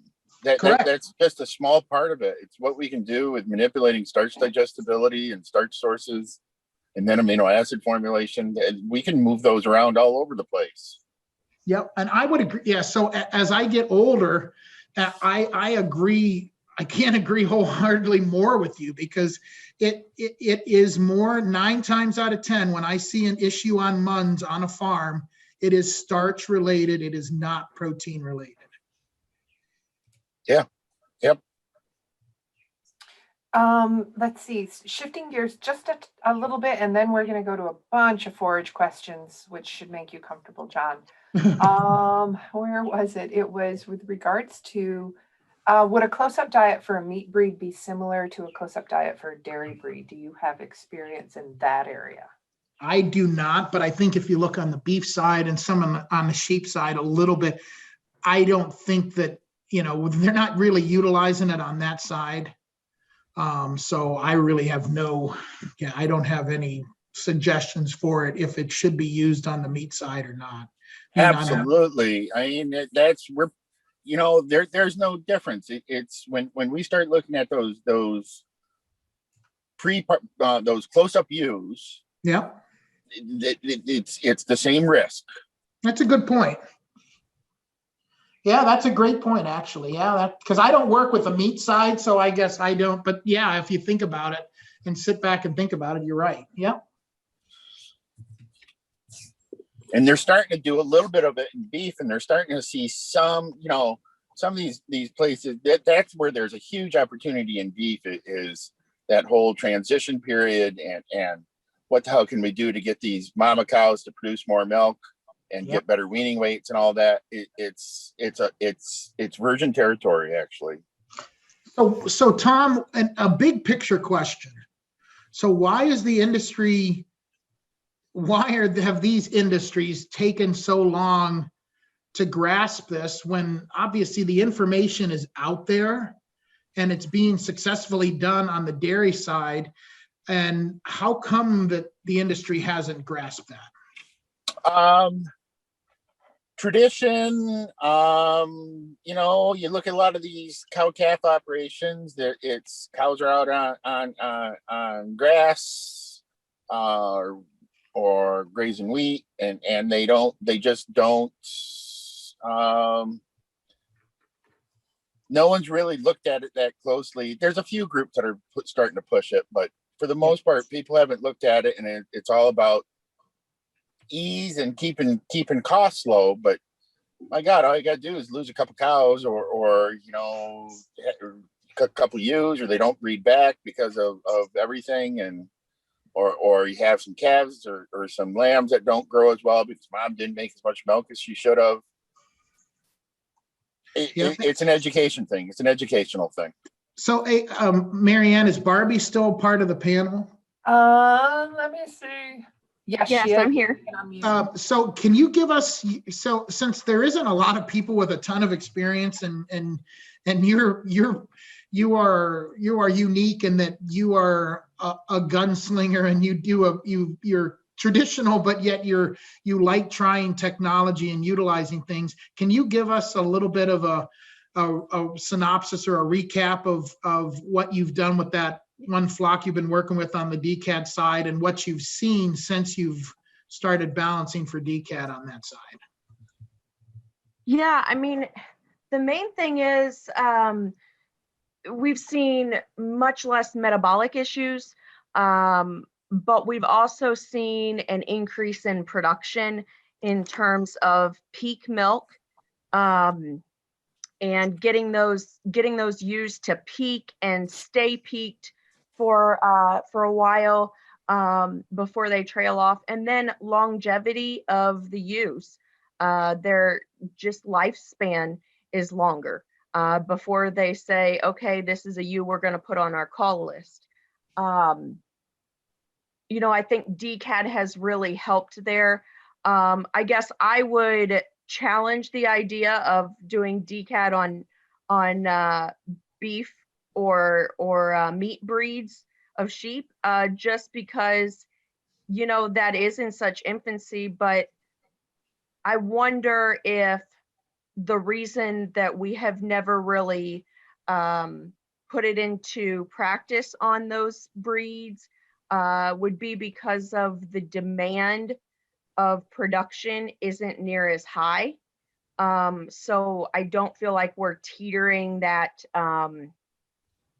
the metabolic issues, we're not teetering as much on that with those breeds. But I think it's definitely something that would be worth taking a look at and putting some research behind it.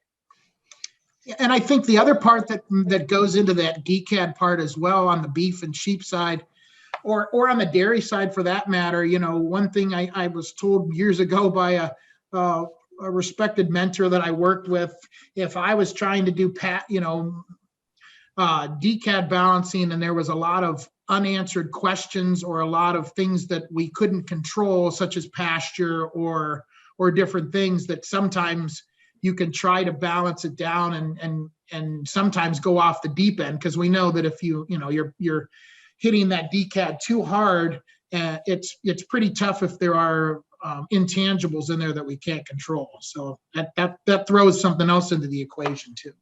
Yeah, and I think on top of that, the style or type of producer and their mentality that we're dealing with on beef and meat sheep breeds is that maybe they're not quite as detail oriented most often. And so, you know, I hate to say it, but like the beef cattle are the garbage disposal for the dairy industry. You know, the forages that aren't as good get sent to the beef cattle, most often the feedlot, but you know, it's not unheard of for those beef cows to get that as well. And I think that does happen in the sheep industry and goat industry, as well as maybe those meat breeds just aren't as focused and keyed in on the preciseness of where the nutrients need to be, and getting that forage as dialed in as they really should. You know, and honestly, they are very cost conscious. Not that the dairy side isn't, but they're always pinching pennies, and looking for the cheaper option, usually in most cases. So Well, let me jump in there. yeah. There's something that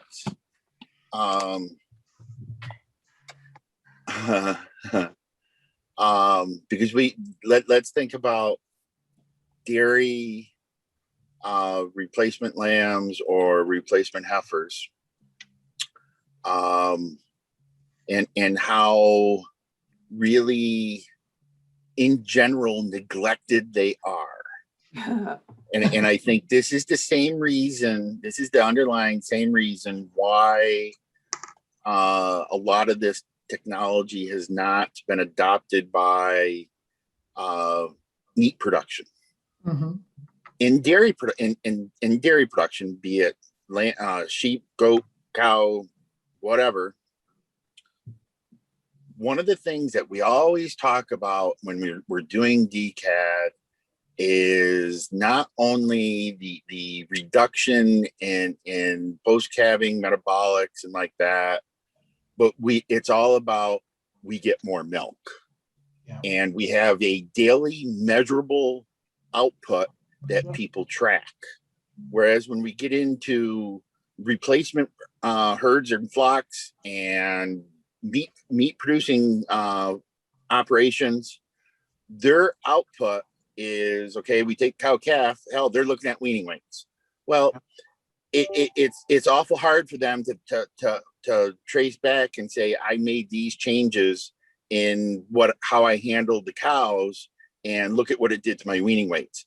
They haven't been taken down that path well, and it's just this their benchmarks are not the same as they are with milk production systems. So I think a lot of it comes back purely to education. I think there is enough research out there on some of these things. You know, some of it might not be published, some of it might be field trials and like that. But I really think there's enough out there that a good, solid story could be built about the importance of going down these paths. I would agree with that. I would definitely agree with that. The only thing I would worry about is, there are certain dairies that you probably would agree with this. There are certain dairies that DCAD has probably been tried and didn't work, and then it was tried again and it didn't work, and it was tried again. And absolutely. It has nothing to do with the DCAD balancing. Yep. It has to do with, the other one. Absolutely. Yeah. So we did have a beef webinar series a couple years ago, and Alejandro Relling and I think one of our other speakers, whose name escapes me because I'm old, he spoke a bit about this, and it did seem like they're coming there. But the other thing that to redirect our conversation just a little bit, we're all approaching this from a very North American or American centric conversation. And we do have quite a few people in our chat window from other countries who may be experiencing things differently. This is true, Marianne. This is true. Yeah. But there are technologies. If we look at some of the block products, there's definitely block products out there that are formulated for DCAD. Yep. There are ways to implement this technology in extensive systems. That in a lot of those extensive systems would actually have an even greater impact, because we could actually get a hell of a lot more energy and MP into these cows and sheep and goats. Mm-hmm. Yes, absolutely. And I think that's part of what we have been searching for, these sort of answers, even in developing the software, Tom, you would agree. And that's why we're having these webinars, to try to learn as well as teach. If it's okay, I will move to some of the questions. Let me make one more comment, but it's not about DCAD. So this is a great transition. Thank you. TDN. For the people that are used to looking at TDN in sheep diets, don't be afraid to use that number, even using the small ruminant model we have, because the TDN that it's funny. We have this real fancy, complex model, and at the end of the day, what we're really doing from the energy side is calculating a diet-specific apparent TDN, and then we, through some conversion equations, convert that to DE and then to ME. Yeah. So if people are used to looking at TDNs, feel free to use it. It's going to vary. It's going to vary as much as we see the MEs vary, because it's actually the output of the model.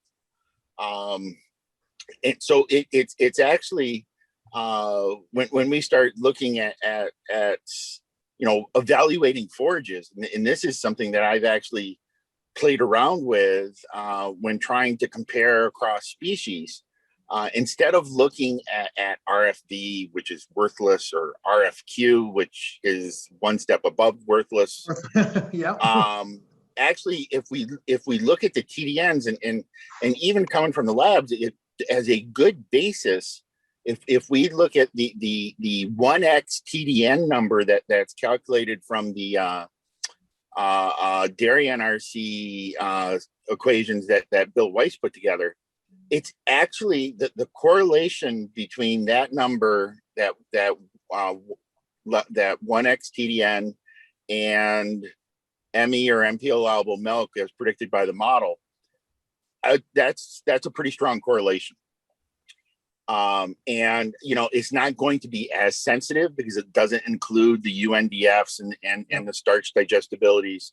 But from doing forage selections, I think that's actually a better index than any other number that people are looking at. Tom, well, I'm sorry, I was reading, so I didn't tie in. While you're looking at questions, can you look at the question from Isan and see if that's something that you can address? Do you see it as the end of the questions?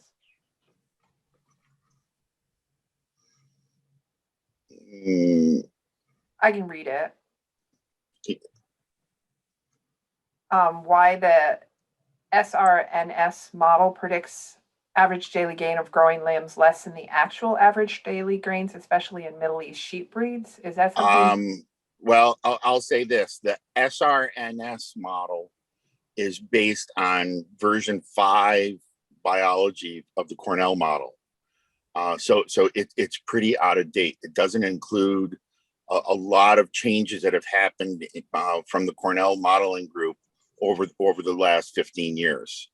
And that's why when we developed ours, we started with, so our requirements are calculated combination of NRC, SRNS, INRA, for some of the goat stuff out of University in Oklahoma. But the supply side, with the exception of the passage rate equations, the supply side is fully the latest Cornell model. So that there can be some pretty significant differences in what those two levels of biological modeling predict in terms of supply, thus impacting the predicted ADG. Thank you. Terrific. That's very helpful. Okay. Let's see. I can start in on the other questions, or do we want to keep? No, go ahead. Do questions. Okay. So let's move to some forage questions. Let's see. The first one is, where do you like to see the NDFD 12 and the UNDF 240 for grassy and alfalfa haylages? Well, if you look back at I refer to that white paper that Tom put together a lot. I really like it because it's interesting how we're really more cognizant in the industry trying to get, better forage and trying to do that almost to the point where we're getting what I would call centerfold or pinup forages, where we might be pushing the extreme more so on the, we lose quantity obviously, but we're getting to that point where I see a lot of these alfalfa diets where if you look at the white paper that Tom had put together, when you look at alfalfa 12-hour ND, the 12-hour NDF, I'm seeing, normally that 49 to 50 NDF 12 is in the 99th percentile of the work that, Tom had referred to. And I'm seeing forages, especially this season, with the way we had such cool growing season and the digestibilities were lagging. I'm seeing those numbers in the 55s,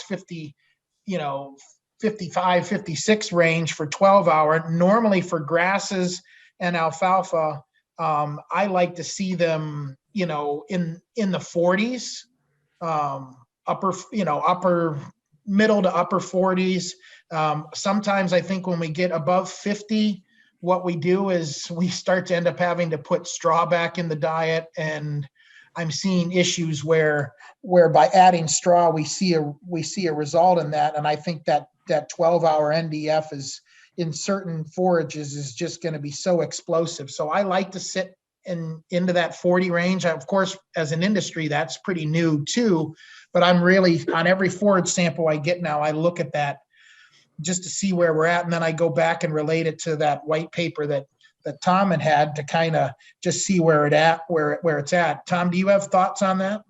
No, I'm glad someone read the white paper. Oh God, I can't tell you how many times I've read it. So with regards to that white paper, just to share with everybody listening, it is available on our website. However, it is one of those value added features that we decided would be available to our users.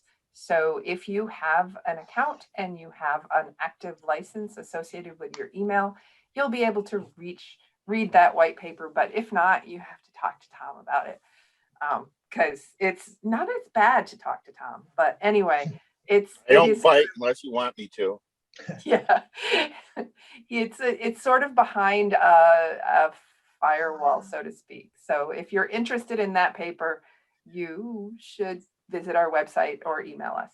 So and when you look at the 12-hour, when you look at the average range that they had in the 50th percentile, I think it was if I remember right, I think it was in the lower 40s is where the 50th percentile was. And so that's why I kind of look at it as sitting into that middle 40s or right around, or maybe a touch more for forage quality.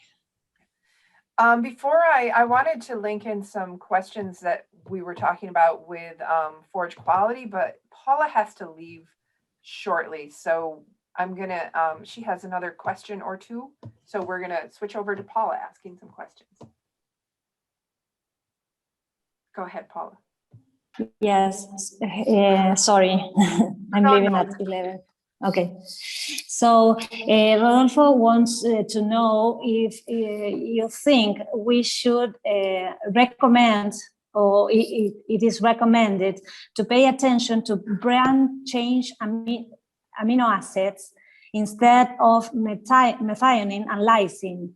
This is because he found that there is an increase in volatile fatty acids production in rumen and an increase in microbial activity on tropical forages when these amino acids are added. It's interesting to see. I would look, it'd be interesting to see that and the dynamics of it. I really don't, there's no, research that I know of on that. And it would be interesting to look at that and see the difference. Which amino acids, Paula? Brand change amino acids. Okay, absolutely. We would expect that. We would expect actually to see an increase in fiber digestibility. Those, especially with those tropical forages, they have varying levels of tannins in them, which prevent protein degradation. And the fiber bugs require either branched chain amino acids or the branched chain VFAs supplied to them in the diet so that they can, because they can't de novo synthesize them. So by adding the branched chains, we actually can get very, very significant, very nice improvements in fiber digestibility. Up until the last year, our only source of getting that would be to add 100 grams of soy of soybean meal, but now that Zinpro, especially, it's not approved in the U.S. yet, I don't think, but I know it is in some other countries. Protected branch chain VFAs, and again, in the right circumstances, that can work very, very well. And with tropical forages, I could see that being especially well, because of, even though they could be very high in protein, if we take some tropical legumes, they could be 25-30% protein, yet half of that protein is bound due to tannins, and the rumen ends up deficient in branch chain VFAs. So that's one that's not modeled yet. I know Van Amberg has been talking with Zinpro about how to do that modeling, because it is, it's something that Jim Russell back in the late 90s actually presented a paper at the Cornell Nutrition Conference, giving some overview of how to actually do some of that modeling and calculations. We've known about the impact of these branch chains for years. Hell, back in the 80s, Eastman Kodak actually had a product called ISO Plus, which was a mix of branch chain VFAs. Worked great in specific diets. They didn't know how to market it, and the smell of these products, I'm told, was horrendous. And they ended up going off the market. Just so you know, Eastman Kodak, who used to be big in cameras and everything, yes, that same company, is the company that developed the coating for Smartamine. And they used to have a research lab with cows, metabolic chambers and everything on the top floor of their office building in downtown Rochester, New York. Oh, cool. Because I hear a lot about the people that were utilizing that product back in the day around that Western New York area, but you don't hear much about it, but it was pretty fascinating. Yeah, well, and you can make it work really well with diets that were, because Sniffen was involved with some of that research, as well as Jim Russell and Alice Pell. They could make it work consistently every time if the diets were corn silage, corn grain, distillers grains, gluten feed, all corn proteins, because that you're automatically deficient in branch chains with those types of diets. Makes sense. So more to come on that, because that is that stuff's coming, but a new product's coming into the market, which could have some pretty neat implications for diets that are potentially limited. But it doesn't smell bad? No, it's coated. Good. Paula, do you have more questions? Or did you have to leave? No, thanks. Thank you very much. All right, so Paula's question actually, and some of the things that were touched on moves us well into another question. So which would you prefer? Forages grown in high altitude in which the temperature differences is high between day and night, or the forage quality, especially forage quality, especially protein, is better than at low altitude. So that hits a little on the tropical forages you were talking about. Yep. Do you want to take that one, John? No, go ahead. I want to hear your. I gotta hear your side. I want to hear this. All right. It has nothing to do with the protein side, folks. Those high altitude forages has to do with the cross linkages of lignin. They are lower cross linkages, so the NDF digestibilities are significantly higher. Yep. If we were to look at the 3 time points, we would see some pretty significant shifts in potentially digestible NDF pools and rates. So that stuff's always better.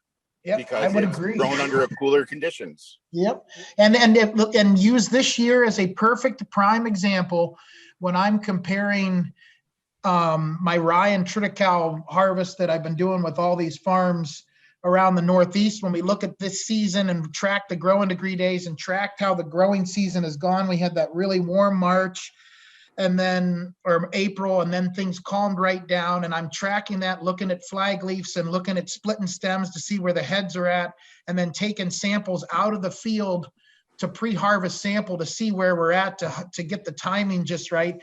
And it's amazing. Normally when the flag leaf on the rye or triticale comes out and it's still rolled up, it comes out, normally the head will be 2 inches away, and the NDF digestibility on an NDF that's supposed to be 50, the NDF digestibility is usually 65 to 70, in that range, 65, 68. This year, it's all out of probably 30 or 40 samples that I've taken fresh out of the fields. The NDF digestibility has been in the low 70s for that same 50 NDF, and it's all due to that exact cross-linking and that weather and that cool. I usually equate, Tom, as it's like smoking meat. When you smoke meat, obviously you cook it low and slow, and it's super tender. And my wife wants chicken right away, so she cooks it at 300 and tries to set it on fire almost. And it's a little bit, a little bit. Nope, that's a good analogy, John. And to me, last season was a smoke and meat season for spring forages here, and this year is even more. It's just amazing. Yep. Good analogy. Although it's more likely 500, John. Yeah, I'm sure. No, yeah. Well, yeah, that's probably a good point. Yeah. Yeah. He wants it done in 2 minutes. So. So more on forages. So this is in Turkey. They've been running 0 grazing sheep farms. Forages are given in the dry form, and interestingly, they face coneurosis. I think I'm saying that right. GID. What would be risk factors if you fed sheep only with dry forages and concentrates, since they are also experiencing CNN? And I apologize, I don't know what these initials stand for. But yeah, I'm not sure either, Tom. No, I have no idea. Maybe Ebru would elucidate, and we can come back to that. So moving along, let's see. Sheep. I mean, when you look at dry forages, I work with some sheep flocks and some dairy farms that are obviously, feeding dry forages versus versus, wet forages. And depending on the digestibility and the quality and the maturity of some of these dry forages, it is. And then also think of the actual moisture of the diet. It is inherently tougher to get intake into it, on some drier forages. So I can see how you could run into some potential issue, but there's a lot of sheep diets that are, dry hay and grains here for sure. Right, right. Oh no, it's actually, I see what it is. It's actually, it comes from tapeworms. Oh, interesting. I don't see why dry forages would cause anything to do that. If anything, I would almost wonder if it was contamination. Yep, that's exactly right. Contamination. Yep. Contamination within the housing system, where you could deworm them, clean them up, but things aren't cleaned out and sanitized, and they just reinfect themselves. Yep. No, that would make 100% sense on, that would be a contamination issue. Okay, well, thank you. Let's see. So I'm going to group some of these comments all together. So, and this is again from Turkey. Sheep is thought to be a farm animal that's not needful of forage quality. And there's a saying that give the forage to your goat, the forage your goat left from your cow, give all that's left over from your cow and your goat to your sheep. So that's one of the attitudes that maybe is common.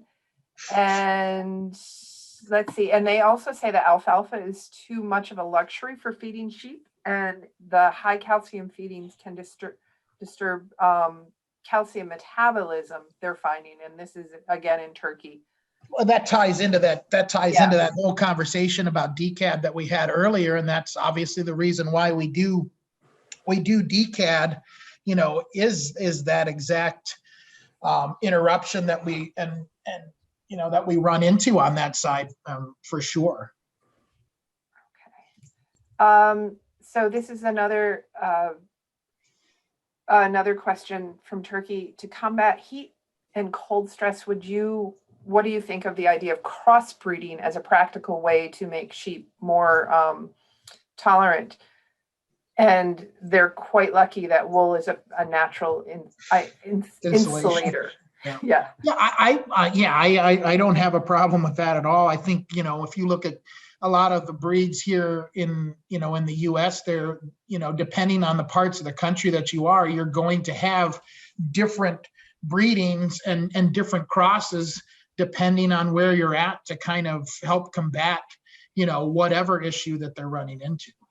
I think here we have so much more of a temperate climate. A lot of our crossbreeding has been focused on getting more year-round production and greater production. Tom, I think we were talking quite a bit with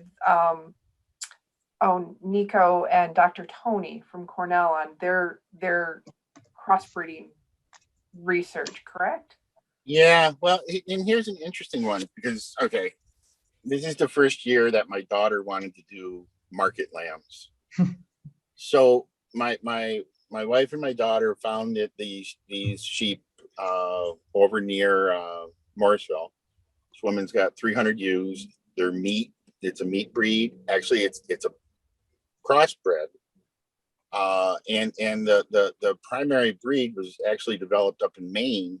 And they're a mix of a hair sheep and wool sheep, which for meat production, and these things were developed basically to grow well just on forage. They actually don't handle grain very well,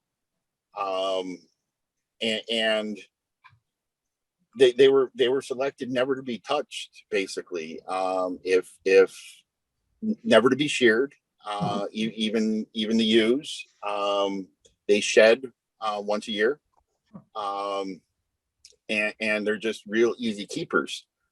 So there's probably more genetic diversity in a lot of these breeds and crossbreeds in the sheep world as some of these have been selected to thrive in local climate areas that actually make it quite a bit more challenging than it is with cattle. Sure, there's differences between the breeds of cattle as to who can handle heat and cold better, and then you go humped cattle and all of that stuff. But hell, that's all simple compared to what I'm seeing in the sheep world. And Mary Ann, going back to that other question that the gentleman had before, he had a first part to that question about how you're feeding, you feed cows one thing and then you go down the food chain and feed to others. I would challenge that, when you look at Jerseys versus Holsteins, I know we talk about the efficiency of Jerseys and then you talk about the efficiency of sheep. I would say that sure, their intake can be a little bit higher depending on the stage, but I think at the same time, the upside is even more important. And look what they could do with really efficient forages as opposed to, trying to work hard and use that energy potential to try to break down that forage. When if you had increased forage quality, you're going to get more, you'll get more benefit out of it. So yeah, I mean that's an older, more traditional mindset and a grandma's kind of philosophy where that you just pass the feed down to the beef farm or you pass the feed down to the sheep and goats and that's fine. But I think if we're starting to get to that, like Barbie had said, that 5%, the real top producers, they're not wanting to hit the wall on forage. They're trying to jump over the wall on forage. Totally agree with you, John. It all depends on what your objective is. If you want to maximize production, you can't do it with low forage quality in any species. Yep, it's exactly right. But another part that we're not even examining is the factor that sheep are able to harvest and survive in climates or terrain that we can't harvest. Oh, yeah, true. So, again, it's what the objectives are. If we're going Right. after extensive systems for meat production, and it takes them an extended period of time to reach slaughter weight, if that's profitable, fine. If we're talking about a system where we're trying to maximize cheese production, cheese yields, well, that's a completely different feeding system. That's a completely different objectives. Yep. It all comes down to dilution of maintenance and maximizing income over feed costs. So I worked unrelated, but somewhat related, kind of a quasi small ruminant, not small ruminant, is I work with a reindeer herd in New York by my house that has quite a bit of reindeer. Now we're not talking like deer, we're talking actual reindeer. And he's got a business that works with just exclusively reindeer. And he talks about how up in Alaska and some of these northern hemispheres that they eat lichens and they try to eat basically a lot of the lichens off the rock. And they select, they're really good at selecting and utilizing that stuff. And it's interesting that he actually tried to increase and was spraying, had rock brought in and was spraying rock to try to increase, the production of what they prefer to eat. And I just think it's interesting when I drove through Vermont or New Hampshire 2 days ago, there was a moose standing there and he was just eating off of a rock and and I thought, man, that's a hell of a diet to eat. But it's interesting. Like you said, they certainly can survive in areas that there is definitely not a mower or a chopper around. Well, I marvel at the deer that we have around our house in the winter and what they're able to survive on. Yep. So coming back to some of the questions, we're down to the last few. You talked about 2 to 3% of dry matter intake as a percent of body weight, but also the 3 to 4% in forage intake of body weight. What's the total intake roughly in forage and concentrate?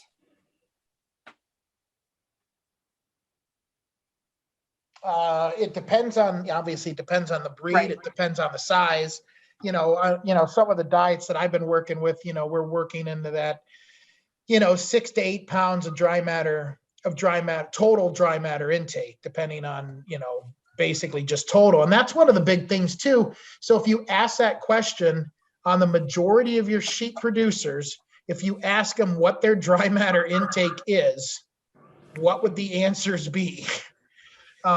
We know that even on the dairy side, you can ask certain farms what their dry matter intake is, whether it's forage or concentrate. And some people wouldn't be able to tell you, but I think on the sheep side, it might even be more of a mysterious question. And then depending on the forage quality, the higher the forage quality, the more the dry matter intake as a percent of body weight is going to be. Like this one sheep flock that I work with out here, they have very high, their NDFD 30 on their haylage is like 60, 65, 66. Their NDF digestibility on their corn silage is, 60, and their starch is 42. And when we look at it, I'm like, well, we when you look at the percent of body weight and forage, and I look at that level and I'm like, well, we're at the top end of where we realistically should be. And then he's like, well, no, my dry matter intake as a percent of body weight is even eclipsing that. So what I end up doing is I'm balancing for what they're physically eating and balancing around that. I think that's the true idea of the model, is you need to know that dry matter intake and be able to balance according to that. Okay, thank you. And then unless I get more questions, and I'm going to come back around to Elena and Chloe and see if they have any comments. I have one more. What is your target NFC for early lactation versus late lactation to optimize production and components? That's a good question. That's a good question. I would have to go back and look at my diets. I look at starch and I look at NDF, and I look at UNDF as a percent of body weight and dry matter for the total diet, to kind of get more of an idea on that. Normally, I was always kind of told you don't want to typically go over 2 pounds of starch in diets on that sheep side.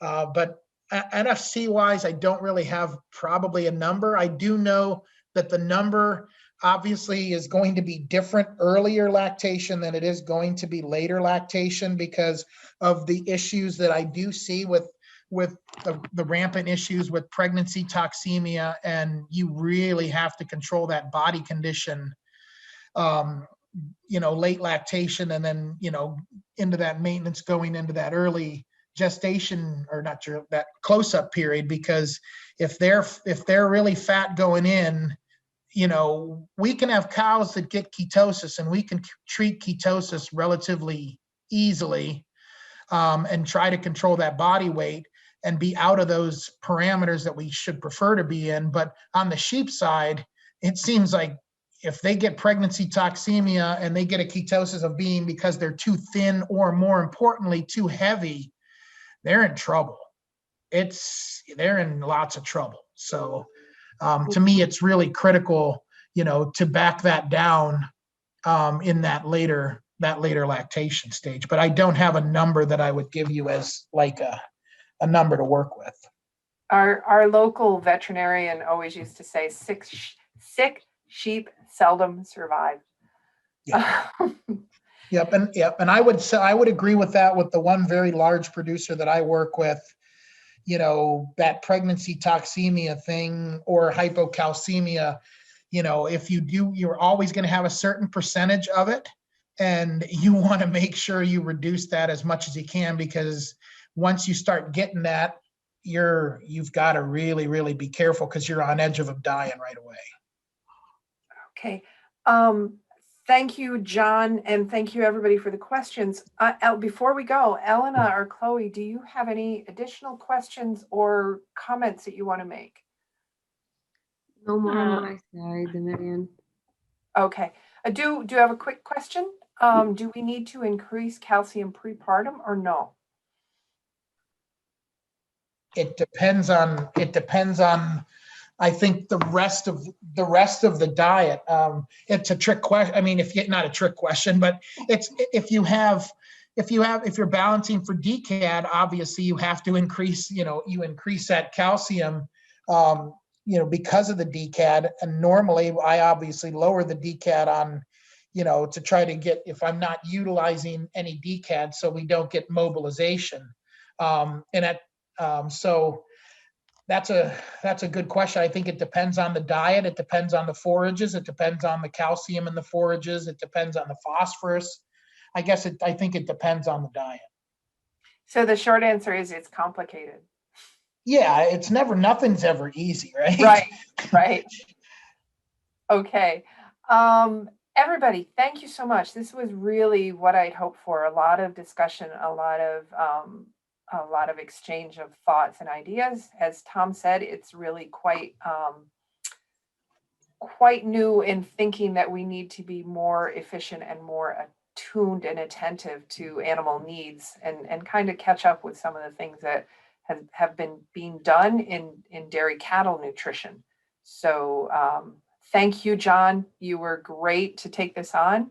And everybody who joined, thanks. Chloe and Elena, who are still here, Lynn and Tom, thanks for joining. And Paula unfortunately had to leave, but we will get this recorded and up for any of you that are still here and are intrigued by trying to work in the program. It is available as a free trial, so you can trial it for 30 days. Just go to our website and download. So everybody, thanks so much. And if I don't get any other quick questions or comments, I will log us all off. Are we good? Appreciate it, Marianne. Thank you so much. I really appreciate it. Thank you for stretching me out of my comfort zone, and I look forward to talking with you guys again. All right. Thank you, John, and have a good day, and everybody else as well. All right.